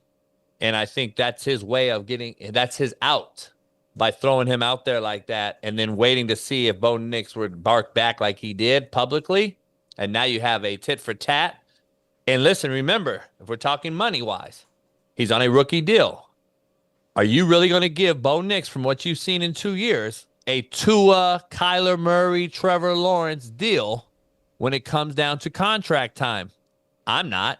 And I don't believe Sean Payton is. He's built this roster in 2 years after remember, they gave up 70 just 2 years ago. He's built this to a AFC title contending team. And I don't think he believes Bo Nix is the guy to get him over the hump. So I wouldn't be shocked here if you see a move here before contract time. So that's my take on it. I think that was his out right there. JB, let me remind you that you said last week you think Baltimore is going to move off Lamar Jackson. And now I want to play you a clip of Jesse Minter, Baltimore's new coach, declaring that Lamar is the best player in the NFL. Lamar Jackson, obviously, is your quarterback here. I want to play something from you that you said before the last time you had a face-off with Lamar when you were trying to find a way to defend him. And then they have the most electric quarterback in the history of the National Football League behind center. So he does everything well. There's nobody to compare to him. He's one of one. What are your thoughts about having Lamar Jackson as your quarterback? It's really special. Had some great talks with Lamar. Really look forward to continuing to build a great relationship with him. He is the best player in the National Football League. It's been proven. He's won the awards that show that. It's our job to just continue to help him grow and help him build. But to have that guy behind center, you know you have a chance to win every time you take the field. And I just can't wait to go to work with him, create a partnership with him, and build a team around him that can help us achieve our ultimate goal. That does not sound like a coach or an organization moving off Lamar Jackson. So you've stated Bo Nix may be a short-timer in Denver, Lamar a short-timer in Baltimore. Care to reassess as it relates to Lamar? No, I don't have rearview mirrors in my cars. I don't look in the back. I don't look backwards. I only look forward. Rearview mirrors deter you. I don't regret anything. What is he supposed to say, Jason? I can't stand Lamar. He can't win me a playoff game. He's garbage. Like I don't hate anything. I hate the word hate. I actually hate the word hate. But I dislike these messages very, very much. We see it every year by a new head coach. We always see it. You know how many I can go back and look at in similar situation, and then they don't even play for the guy ever? You know how many of those exist? What is he supposed to do? Take the Baltimore fan base, a black fan base, let's be honest, and say, I'm getting rid of Lamar Jackson, my first job duty? Like, come on.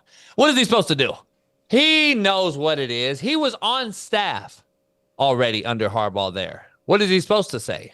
So I don't see, I love when we see these messages and everyone says, oh, he's not going to be there. I don't believe he's going to be there, whether it's his first year or by the new contract, which I also said on your show. Maybe I'm wrong this year, but he won't be recontracted. There's no way. And I don't know why they ran it back with Jesse Minter. I'm really confused on the hire because this is basically a Harbaugh 2.0. I don't know. That just tells me that they're going to do something drastic. Fix their defense. I mean, that's got to be one. And then number two, you still have the same wideouts. You still have the same tight end. You still have the same old line. You still have an aging running back that led the league in carries at 32 years old. I don't see how Lamar is getting older. And instead of going 80 when Mentor was discussing him being the best player, now he only goes 30. That's not the best player in the NFL no more, by the way. Puka Nacua is the best football player, and Myles Garrett is the best football player in the NFL. Lamar Jackson's far from the best at this age. So he has to say that. He's the head coach of the team. What's he supposed to say? So I look at that and I see smoke and mirrors. Did you want to comment? You don't have to. I can let you go, and you can get on with your Friday. Did you want to comment on Emmanuel Acho and his advice to? Yeah, he was my thumbnail today. My thumbnail said Acho Sanders. Here's the problem. He needs to be himself. That's the problem with Acho. And he is not himself ever. Two months ago, he had the prime sexual. Let me play the clip first. Let me give the audience some context first. Let's play the clip, SOT 5 of Emmanuel Acho. Because any expectation for Shedeur Sanders under Todd Monken, I believe, will lead to disappointment. There is nothing about Todd Monken as a head coach that should get you excited. As an offensive coordinator, you could say Lamar Jackson had an MVP season under Todd Monken. As an offensive coordinator, Lamar Jackson had 41 touchdowns and 4 interceptions under Todd Monken. As an offensive coordinator, you can make arguments under Todd Monken. Stetson Bennett won 2 national championships at Georgia under Todd Monken. But as a head coach, no. Nothing about Todd Monken as a head man gets me excited. I need to see who the offensive coordinator is going to be. That's what I need to see. But what I don't yet see, T, is like, how is Todd Monken going to command that locker room, command that group of men? And also, if I'm Shedeur or anybody in that locker room, why am I listening to Todd Monken? What have you won on an NFL level as a head coach? You're not even a head coach on an NFL level. So I don't even have expectations for Shedeur under Todd Monken, because I believe any expectations I would have, he would not meet. Because why am I excited about it, T? Why? Well, what has Shedeur Sanders won? And why are we discussing a third-string quarterback? Deshaun Watson's your quarterback. Why are you worried about what Shedeur thinks? Number one. Number two, I didn't see him this take from Acho about Aaron Glenn in New York. Did you, Jason? No. So why was Aaron Glenn gets a pass? And you know Acho's the same person that praised the hiring that LeBron James got for JJ Redick. Did JJ have prior head coaching experience? Any coaching experience? Any at all? Even high school? I'm confused on this take. And by the way, so is Drake May not supposed to listen to Vrabel? What are we doing? This is such a bad message for our youth, because now every high school player in America that saw 10 million views of that, with only 800 likes though for some reason. So I think my boy Asante Samuel and Braden Fajoko, who's a family friend who I've coached his family, and I'm gonna get Braden on your show if you want him, who comes on my show.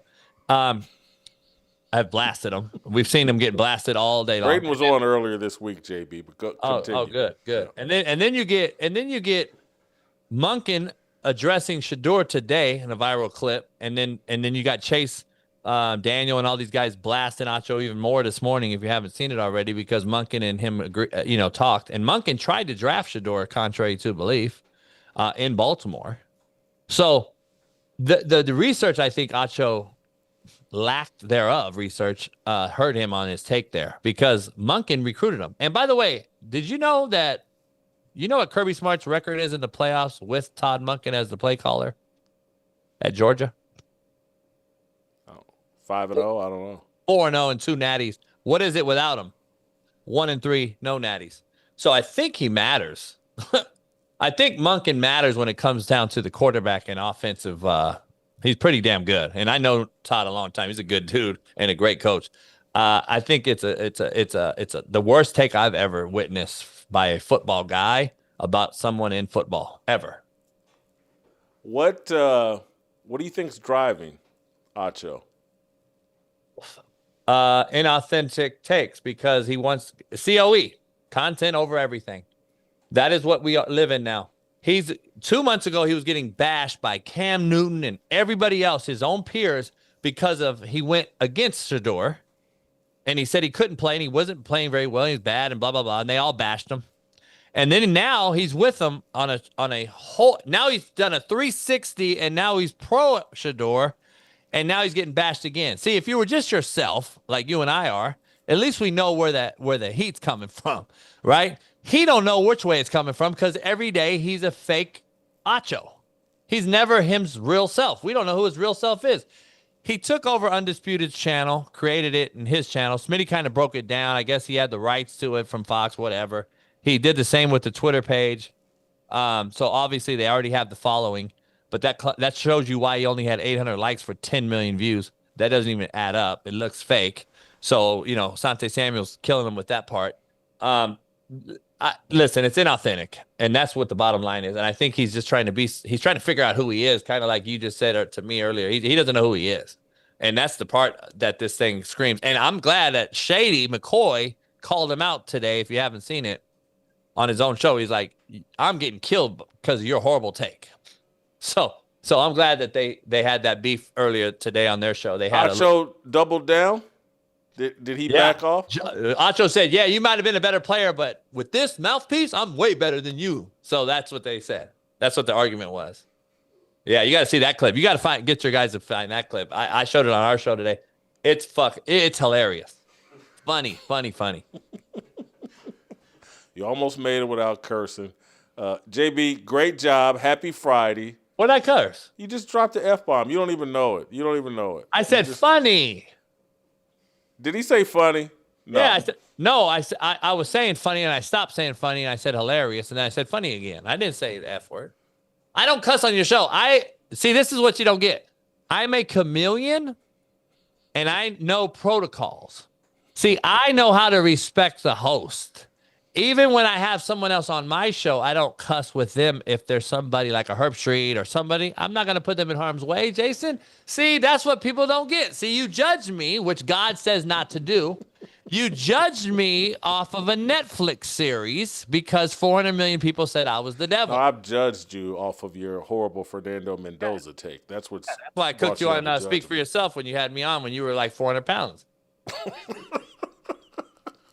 Now he's taking pot shots at me. I mean, see, I like our new logo. You like our new logo? Is that new? Yeah, that's Darnell on the right. I can recognize Darnell. You look like a Mexican dude. You look like George Lopez or something. That's Darnell on the right. I had to point that out. I had to tell him that on the show. And then you can see the big Smitty now. He was mad about that, so he wanted his name on there. So we got it done. Awesome. Tell Darnell hello. I had another story I was going to include comparing Darnell to someone else I gave a job at Fox Sports. And I was going to use it during our little college football debate, just in terms of, or coaching debate, in terms of, you give one guy an opportunity and they run with it. You give another guy an opportunity and they run away. Hey, your guy came out though, wasn't he? A Kansas City Star guy that voted for against Belichick. Yeah, he was on the show right before you. Oh, yeah. He should never vote again. So anyway, he should never be allowed to vote again. And then the Indianapolis Colt guy came out today and said he voted for Kraft. Didn't Kraft back Belichick when the Gates all came out and said, that's my coach, we never did it, blah, blah, blah? How do you vote for him and not Belichick, the guy that... Because they wanted to get Ken Anderson and Roger Craig in the Hall of Fame. It's crazy. It's so bad. It's so bad. This is the worst thing ever. Willie cooked everybody. This is a bad, bad situation here. I got to let you go because Scap is waiting for me. I got to go. JB, great job as always. Scap, I'm not going to take a breath. We're just going to roll right into you. Jay Skapanik, Scap Attack, welcome to the show. Jay, they staged a white civil war last night, I believe in Dallas. The Charlotte Hornets versus the Dallas Mavericks. Con Kneppel drops 34. Cooper Flagg drops 49. Here's what I find interesting. We'll talk about the basketball part of it too, but I'm amazed that Cooper Flagg isn't a big deal. That, in comparison to Caitlin Clark, he's nothing. He might as well, he's less than Angel Reese.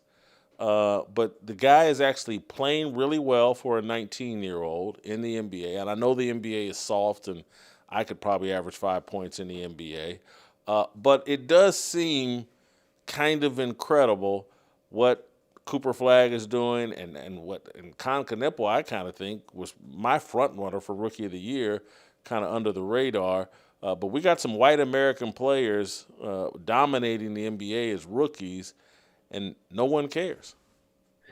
Yeah, Jason, it is pretty remarkable, and I think that should serve as like a stunning commentary that race actually isn't a big deal anymore in today's day and age. Everyone wants to make a huge point about racism or racial different obligations or diversity, equity, inclusion, whatever. I don't even DEI. The whole push, because why? Why are we led to believe this? Because they're allegedly underprivileged, that they lack the certain advantages that people of other colors have. Whereas I have been saying all along, one of the reasons why I like sports so much, Jason, and I enjoy it so much, is because I believe that sports should, or it is, or it should be, like the last bastion of actually judging people based on what they can do, something that is merit-based specifically.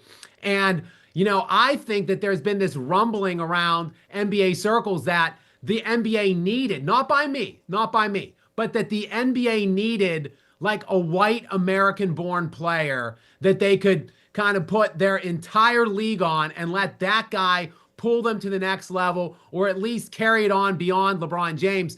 And look, here we are presented with this guy in Cooper Flagg, who we've been hearing about for years and who has systematically lived up to the expectations at every single level. He's the National Player of the Year at the high school level. He was the National Player of the Year at the collegiate level. Now he comes in, he's averaging nearly 20 points per game. He just turned 19 a month ago. He nearly dropped 50 last night. He's doing things that not even LeBron James was doing when LeBron was a rookie. And yet, and still, he's like the 17th storyline in this NBA season. So this, I believe, should say, like, we are colorblind.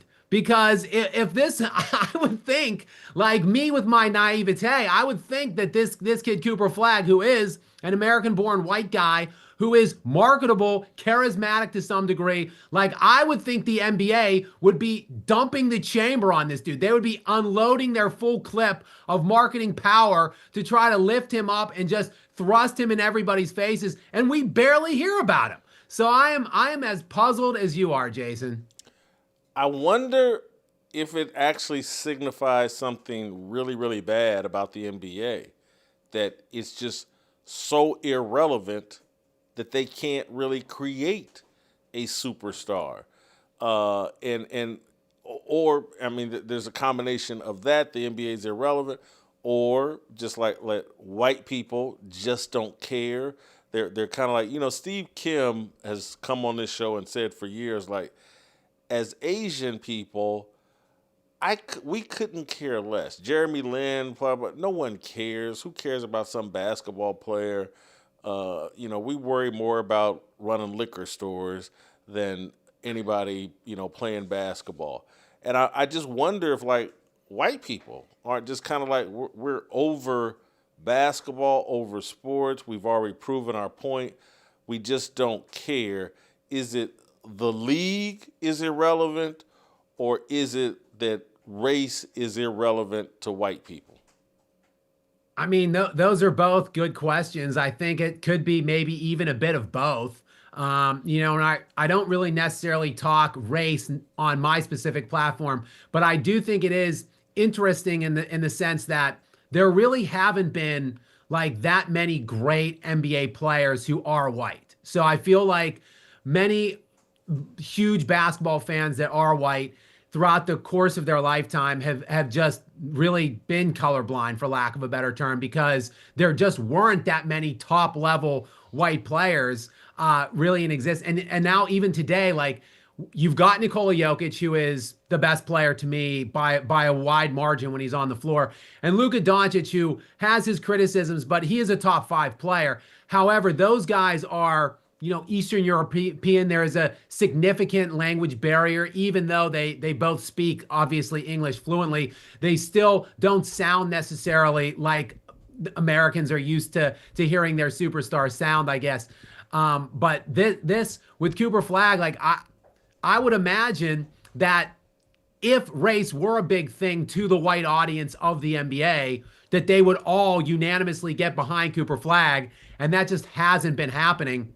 To your point, though, the NBA hasn't really been able to market anybody, for that matter, in the post LeBron era, and LeBron, quite frankly, is becoming more and more of like a hated figure now as the years go on. Like I feel like I started kind of led the way, the push, I thought, maybe in the anti-LeBron movement, but there's a lot of company now on my wagon. I feel a lot of criticism. Did Scap just take credit for killing LeBron James?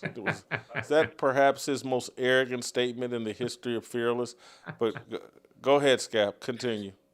Well, I haven't been on air, for lack of a better term, that long doing it. Like, I've only been on for about 2.5 years right now, pushing the anti-LeBron messaging. But I've been here all along for like 20 years in the back channels trying to break down this guy's legacy. But I do now. It is when I started doing it a couple years ago, like, it felt like more of a fringe take. Now there's a lot more criticisms of LeBron now over the last 2 years. So even he's not really even the face of the NBA anymore, for lack of a better term, even though the NBA would still like to present him kind of as such. He's kind of more of a sympathetic figure now as it moves on into his twilight years now. Who is the face of the NBA? That's my point. Like, there really is no face of the NBA. That's maybe the NBA's problem. Is it a problem of the sport itself isn't relevant at all, to your point? Or is it just that there's lack of compelling characters or lack of guys that are really captivating the masses? Hold for 1 second. I'm going to ask someone off air. Luke is a former high school basketball player. He's 21 or 22 years old. Luke, do you care about Cooper Flagg? No, not at all. And Luke's a white guy from Oklahoma. He sounds like Barry White, though. Most people, they hear him on the phone, they think he's black. But he's actually a white guy from Oklahoma. But played two guard, I believe, in high school. So you haven't watched Cooper Flagg at all this year? Do you watch the NBA? He's from Oklahoma. Oklahoma City Thunder, the best team in basketball. You don't even watch OKC, do you? 3 or 4 games this year. He's watched 3 or 4 OKC games. They've kind of, again, typical white sports fan. He's from Oklahoma. You know what he's passionate about? I mean, this is crazy. The Cincinnati Bengals. He lives and dies with the Bengals. It's incredible, but go ahead. Well, first of all, to poor Luke, like, if you're in Oklahoma City and you can select anybody, you can have anybody, why would you go with the Bengals? Like, I understand Joe Burrow now, but one of the most inept, floundering franchises in all of sports history, that's the team that you go and grab. Like, why not go and get, like, one of the power teams? Like, Kansas City. Well, right. Dallas Cowboys. Take Kansas City today. Back then, it would have been 30 years ago, it would have been take the Dallas Cowboys. Now he's only 22. The guy, he still wears diapers. It's just a baby. But Jason, I don't know. Yeah. I think, honestly, even Shai Gilgeous-Alexander, like, he kind of has the game. I think he has the team and the franchise support that they could. Look, they're struggling in a major way right now. Speaking of them, they're 14-10 in their last 24 games. Like, they're barely over 500. I still don't think they can win the championship. They can right the ship by the time the playoffs begin. It will be much tougher than last year, but I think they can do it. So maybe hold on. Did Scap just acknowledge he was 1,000% wrong about his most provocative take in the history of Fearless, that OKC was going to set records and going to blah, blah, and now we're not even halfway through the season. I haven't even made it to the All-Star break, and he's already backtracking. Go ahead and continue, Scap. Well, Jason, there's a good reason for that. Last night, they lost. They got blown out by the Timberwolves. It was their 11th loss of the season.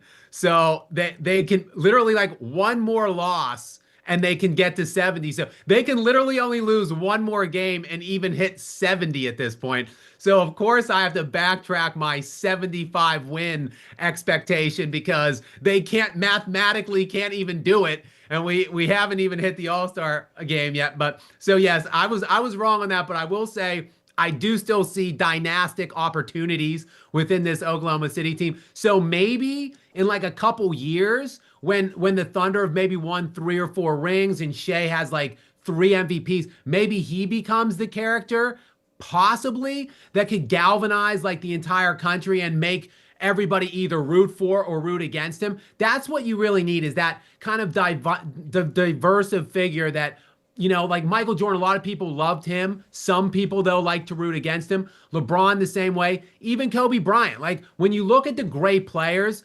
typically they engender some kind of extreme amount of emotion, whether it's love or hate.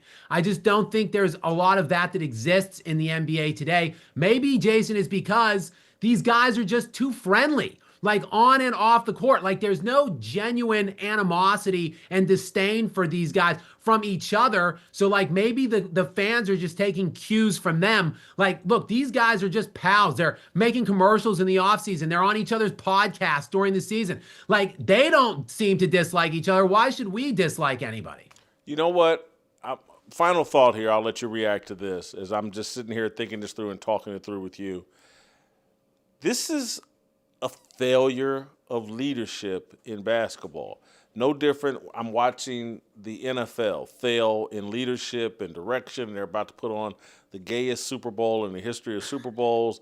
It's just in a nightmare scenario. Everything that they're doing, from the Belichick Hall of Fame deal, it's just all bad. Bad Bunny, this car man, blah, blah, blah.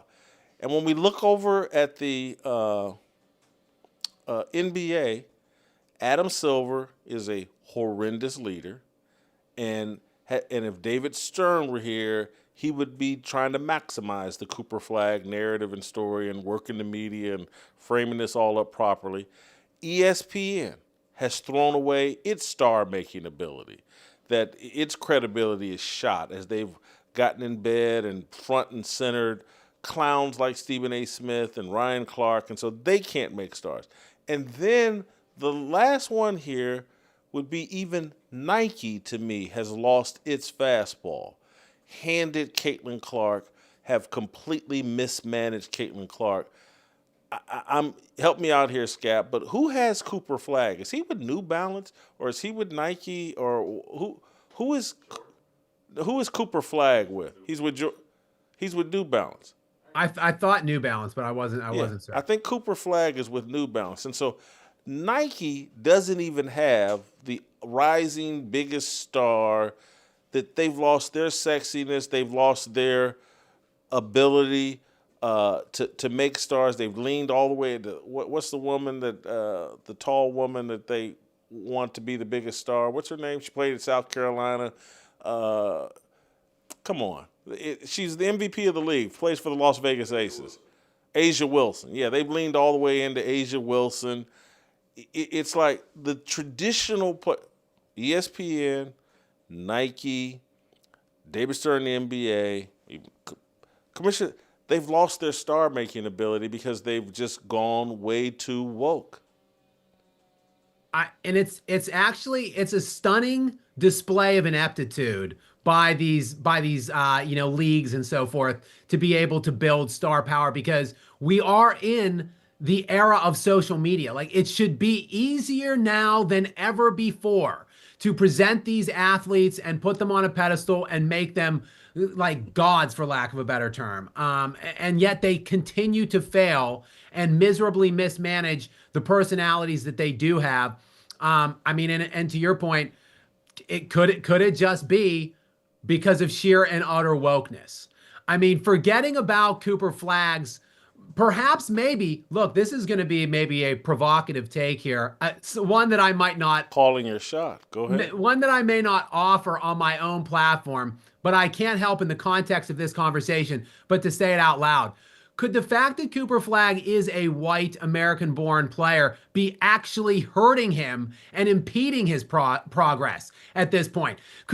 If we had this dynamic, transcendent athlete go to Duke, win National Player of the Year as a freshman that really should have been a senior in high school, come in and is now averaging 20 points per game in the NBA on like nearly 50% shooting, I feel like we should and would be pushing that guy, but for some reason we're not. So I have to start thinking outside of the box. What is it then about him that is impeding him from being pushed to that degree?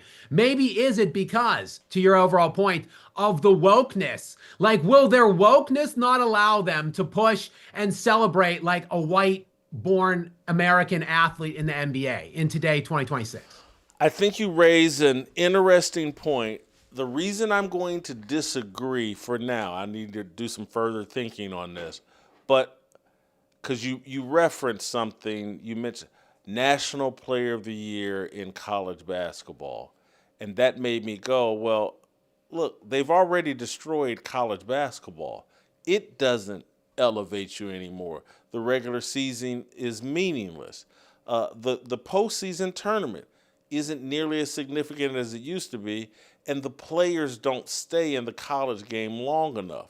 And so Cooper Flagg is he can't be elevated because the entire sports ecosystem, particularly as it relates to men, has been completely destroyed. From the college games that don't elevate you, that system doesn't elevate you the way it used to. Therefore, you don't bring your college fan base with you to the NBA. You don't have, your story isn't mature enough. When you stay in college for 3 and 4 years and you have all these different experiences in college that people can relate to. Oh, remember when Jalen Hurts had to transfer and Tua came in and did this or that, and Baker Mayfield was a walk-on at Texas Tech, and then he went to Oklahoma, and then there's all this richness and depth to those stories that get to the NFL that make them interesting. And we know, man, I saw some Cooper Flagg internet videos from high school. He had a cup of coffee at Duke, got eliminated from the tournament before the Final Four, if my memory's right. They made the Final Four? In the Final Four, yeah. In the Final Four. But just his story's not rich enough. It hasn't been developed enough. It hasn't been properly nurtured. And so, man, this conversation was far better than I anticipated, and it got me thinking and got you thinking, and said, Scap, I'll give you the final thought if you have one. Yeah, thanks, Jay. I mean, I love having these kinds of conversations. Like I said, I don't do it much on my own platform just because of the insinuation of race with me because I'm you're white. A racist. Everybody knows that. You're a racist. But go ahead. Like I was just saying, like I talk up Nikola Jokic a lot because I think the guy is a spectacular player. But, you know, everyone just thinks that's because he's white and I'm white, obviously. And that's why I must, for some reason, you know, talk up Nikola Jokic, even though, Jason, for 20 years, I've been, you know, screaming on the mountaintops about what a bum Steve Nash is and how he stole Kobe Bryant's league MVP in 2005, 2006. So the narratives just don't quite match up. I guess my overall point here is I hate the peddling of just racist narratives or race-involved narratives in general in sports. I wish we could get to a point where it was as it should be, just totally merit-based, at least sports. If nothing else in society, sports should be. But I think these questions do have to be asked in today's day and age because of the slant of the way that people are covering it on the major networks and with major platforms, predominantly on ESPN, the way that they do involve race and push race and include it. It's just, they're important conversations. So I thank you, Jason, for allowing me to talk about it with you on your platform. Scap, thank you so much. Gonna let you go. Guys, I got some good news for you. I got one more in me. I got one more take I got to get off my chest. I know we're going long on a Friday, but stick with me. I need to take another sip of water. We got a 45-second commercial. I'm good to go here. When I come back, I want to give you my full take on Emmanuel Acho and his advice for Shedeur as it relates to Todd Monken. Next. The circus of Shedeur and the people attracted to the circus of Shedeur will watch this Pro Bowl game, will watch this flag football game, and pretend like whatever Shedeur does in this flag football game is meaningful and says something about the greatness of Shedeur Sanders and Deion Sanders. Everybody's melting down on Shedeur, and I get it. Normally, that is my inclination. But the Pro Bowl game, the flag football game, the embarrassment of a game that should be canceled, it's the only thing Shedeur is actually qualified to play in. Because any expectation for Shedeur Sanders under Todd Monken, I believe, will lead to disappointment. There is nothing about Todd Monken as a head coach that should get you excited. As an offensive coordinator, you could say Lamar Jackson had an MVP season under Todd Monken. As an offensive coordinator, Lamar Jackson had 41 touchdowns and 4 interceptions under Todd Monken. As an offensive coordinator, you can make arguments under Todd Monken. Stetson Bennett won 2 national championships at Georgia under Todd Monken. But as a head coach, no. Nothing about Todd Monken as a head man gets me excited. I need to see who the offensive coordinator is going to be. That's what I need to see. But what I don't yet see, T, is like, how is Todd Monken going to command that locker room, command that group of men? And also, if I'm Shedeur or anybody in that locker room, why am I listening to Todd Monken? What have you won on an NFL level as a head coach? You're not even a head coach on an NFL level. So I don't even have expectations for Shedeur under Todd Monken, because I believe any expectations I would have, he would not meet. Because why am I excited about it, T? Why? So I want to address what Emmanuel Acho is doing here, and I'm going to go really big picture here, and some of you will be bothered by how big picture I'm going to go. But I just have to do it because it's just factual. What Emmanuel Acho is basically arguing there is rebellion, and that's always the message to young black men. Rebel. I talk about this all the time, and I talk about how football, particularly the quarterback position, is best played by men who are willing to submit and who are willing to submit themselves to their head coach. And Emmanuel Acho, trying to appeal to the culture, trying to appeal to social media, is actually arguing what has been popularized through Black Lives Matter and everything else of rebel, rebel, rebel. Don't submit to authority. And Emmanuel Acho is getting killed by everybody over social media. There's never been a ratio like what's transpiring with Emmanuel Acho on this. Everybody in unison is calling Emmanuel Acho a clown. And so I applaud people for doing that. But I question why you can't see the exact same thing when you look out at Black Lives Matter, you look out at these videos, you look at George Floyd, any of these guys that are refusing to submit to law enforcement. It's the same thing. It's like, if you want success in life, if you want success in the NFL or as a quarterback, hey, submit to the authority that's been put in charge of you. Even if you don't like the authority, even if the authority doesn't excite you, as Emmanuel Acho is saying.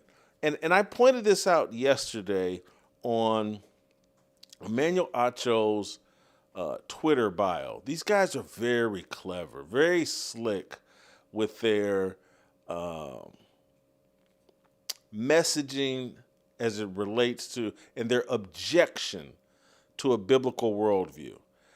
Emmanuel Acho's bio on Twitter says, if I followed anyone, it would be Jesus Christ. And he's using this as a declaration of faith. But who says, anybody that's following Jesus Christ considers them a Christian, who said, if I was, I would follow Jesus Christ? What you're telling me is you don't follow. You're saying if you did, you would, but you don't. And Emmanuel Acho presents himself as some sort of soft Christian, but we can see in his worldview and the things that come out of his mouth that he's not a Christian. In fact, he's doing messaging that is antithetical to Christianity.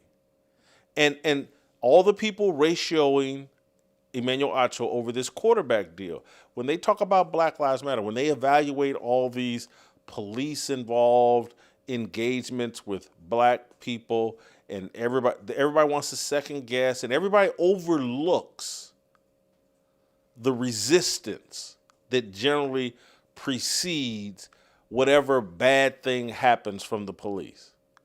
And if you remember, we've talked about on this show, Philip Anthony Mitchell, the minister, that is very popular from Atlanta, does a very good job. He did a sermon, I think it was from Matthew chapter 22, verse 21, and about giving Caesar what is owed him. And it's an analogy about like, hey, look, man, submit to government authority. And then he talked about he had an encounter as a young person with law enforcement and how he was put in a position where he felt like he was being treated unfairly, but he remembered what his mother and what the church had told him about like, no, man, go ahead and submit, blah, blah, blah. You're better off submitting to the authority. God actually instructs you to submit to authority. And even the authority that you disagree with, submit to that authority. This is mindset that would benefit black men and benefit everybody, because white parents have the talk with their kids and they tell them, they actually give them good advice. Nah, man, I know that cop may be a butthole, that cop may be unfair, but just go ahead and submit and we'll settle this later. Black people are told just the opposite in a very soft and clever way. No, go ahead and argue and fuss and fight with the police.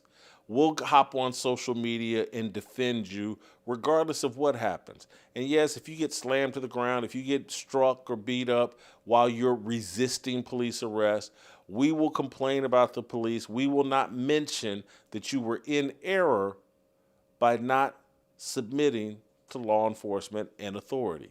You should be in a constant state of rebellion, because that's what being black is. And that's what we learned from Martin Luther King. Rebel, rebel, rebel, civil disobedience. And people in real time, when this was going on in the 1950s and 60s, ministers, black ministers that understood a biblical worldview were like, nah, this isn't what God instructs us to do. The Bible clearly states, submit to authority. Submit to government authority. It states this very clearly. And we think we figured out a shortcut. Now we can pick and choose and look at all the benefits we got from civil disobedience. And what time has proven is that all these alleged benefits that we've gotten from civil disobedience actually weren't benefits. They've actually worked to harm us.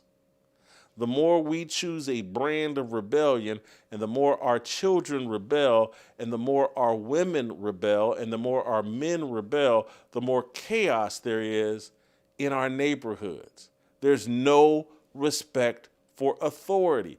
And it just doesn't stop with, hey, I don't respect the police. It goes all, I don't respect my next door neighbors. I'm going to play my music as loud as I want. I'm not going to pick up the trash. And I'm not going to cut my grass. I don't have to respect anything or anybody. I'm in a constant state of rebellion. And so while I applaud people for criticizing Emmanuel Acho, and I really do, and I applaud people for ratioing him and making him a clown, but can we carry this logic consistently? Can we not tell young black men, and this is a lesson I had to learn. I was in college as a college football player and limited my college football success because I wanted to rebel. I didn't want to buy in. I didn't want to submit to the authority of my head football coach, Paul Shedeur, my offensive line coach, Dave Magazoo. I signed the scholarship. I didn't have to. I should have submitted and just bought in. And I would have had a much more successful college football career. And me giving you this advice, and there will be everybody over social media, people will jump in the comments, people are probably jumping in the chats right now. You, Uncle Tom, you sell out. You gonna submit to the white man? First of all, I don't colorize anything. I'm going to submit to authority. And we should. And then we should work within that submission. If there are things about authority we need to correct, we should do that while submitting to their authority while they have it. But just uprooting everything and creating a standard where I get to pick and choose what authority I submit to, it's a mistake. That's my little life lesson for today. Hope you've enjoyed this marathon version of Fearless. It's been awesome. I've enjoyed it. Hope you've enjoyed it. We'll see you next week.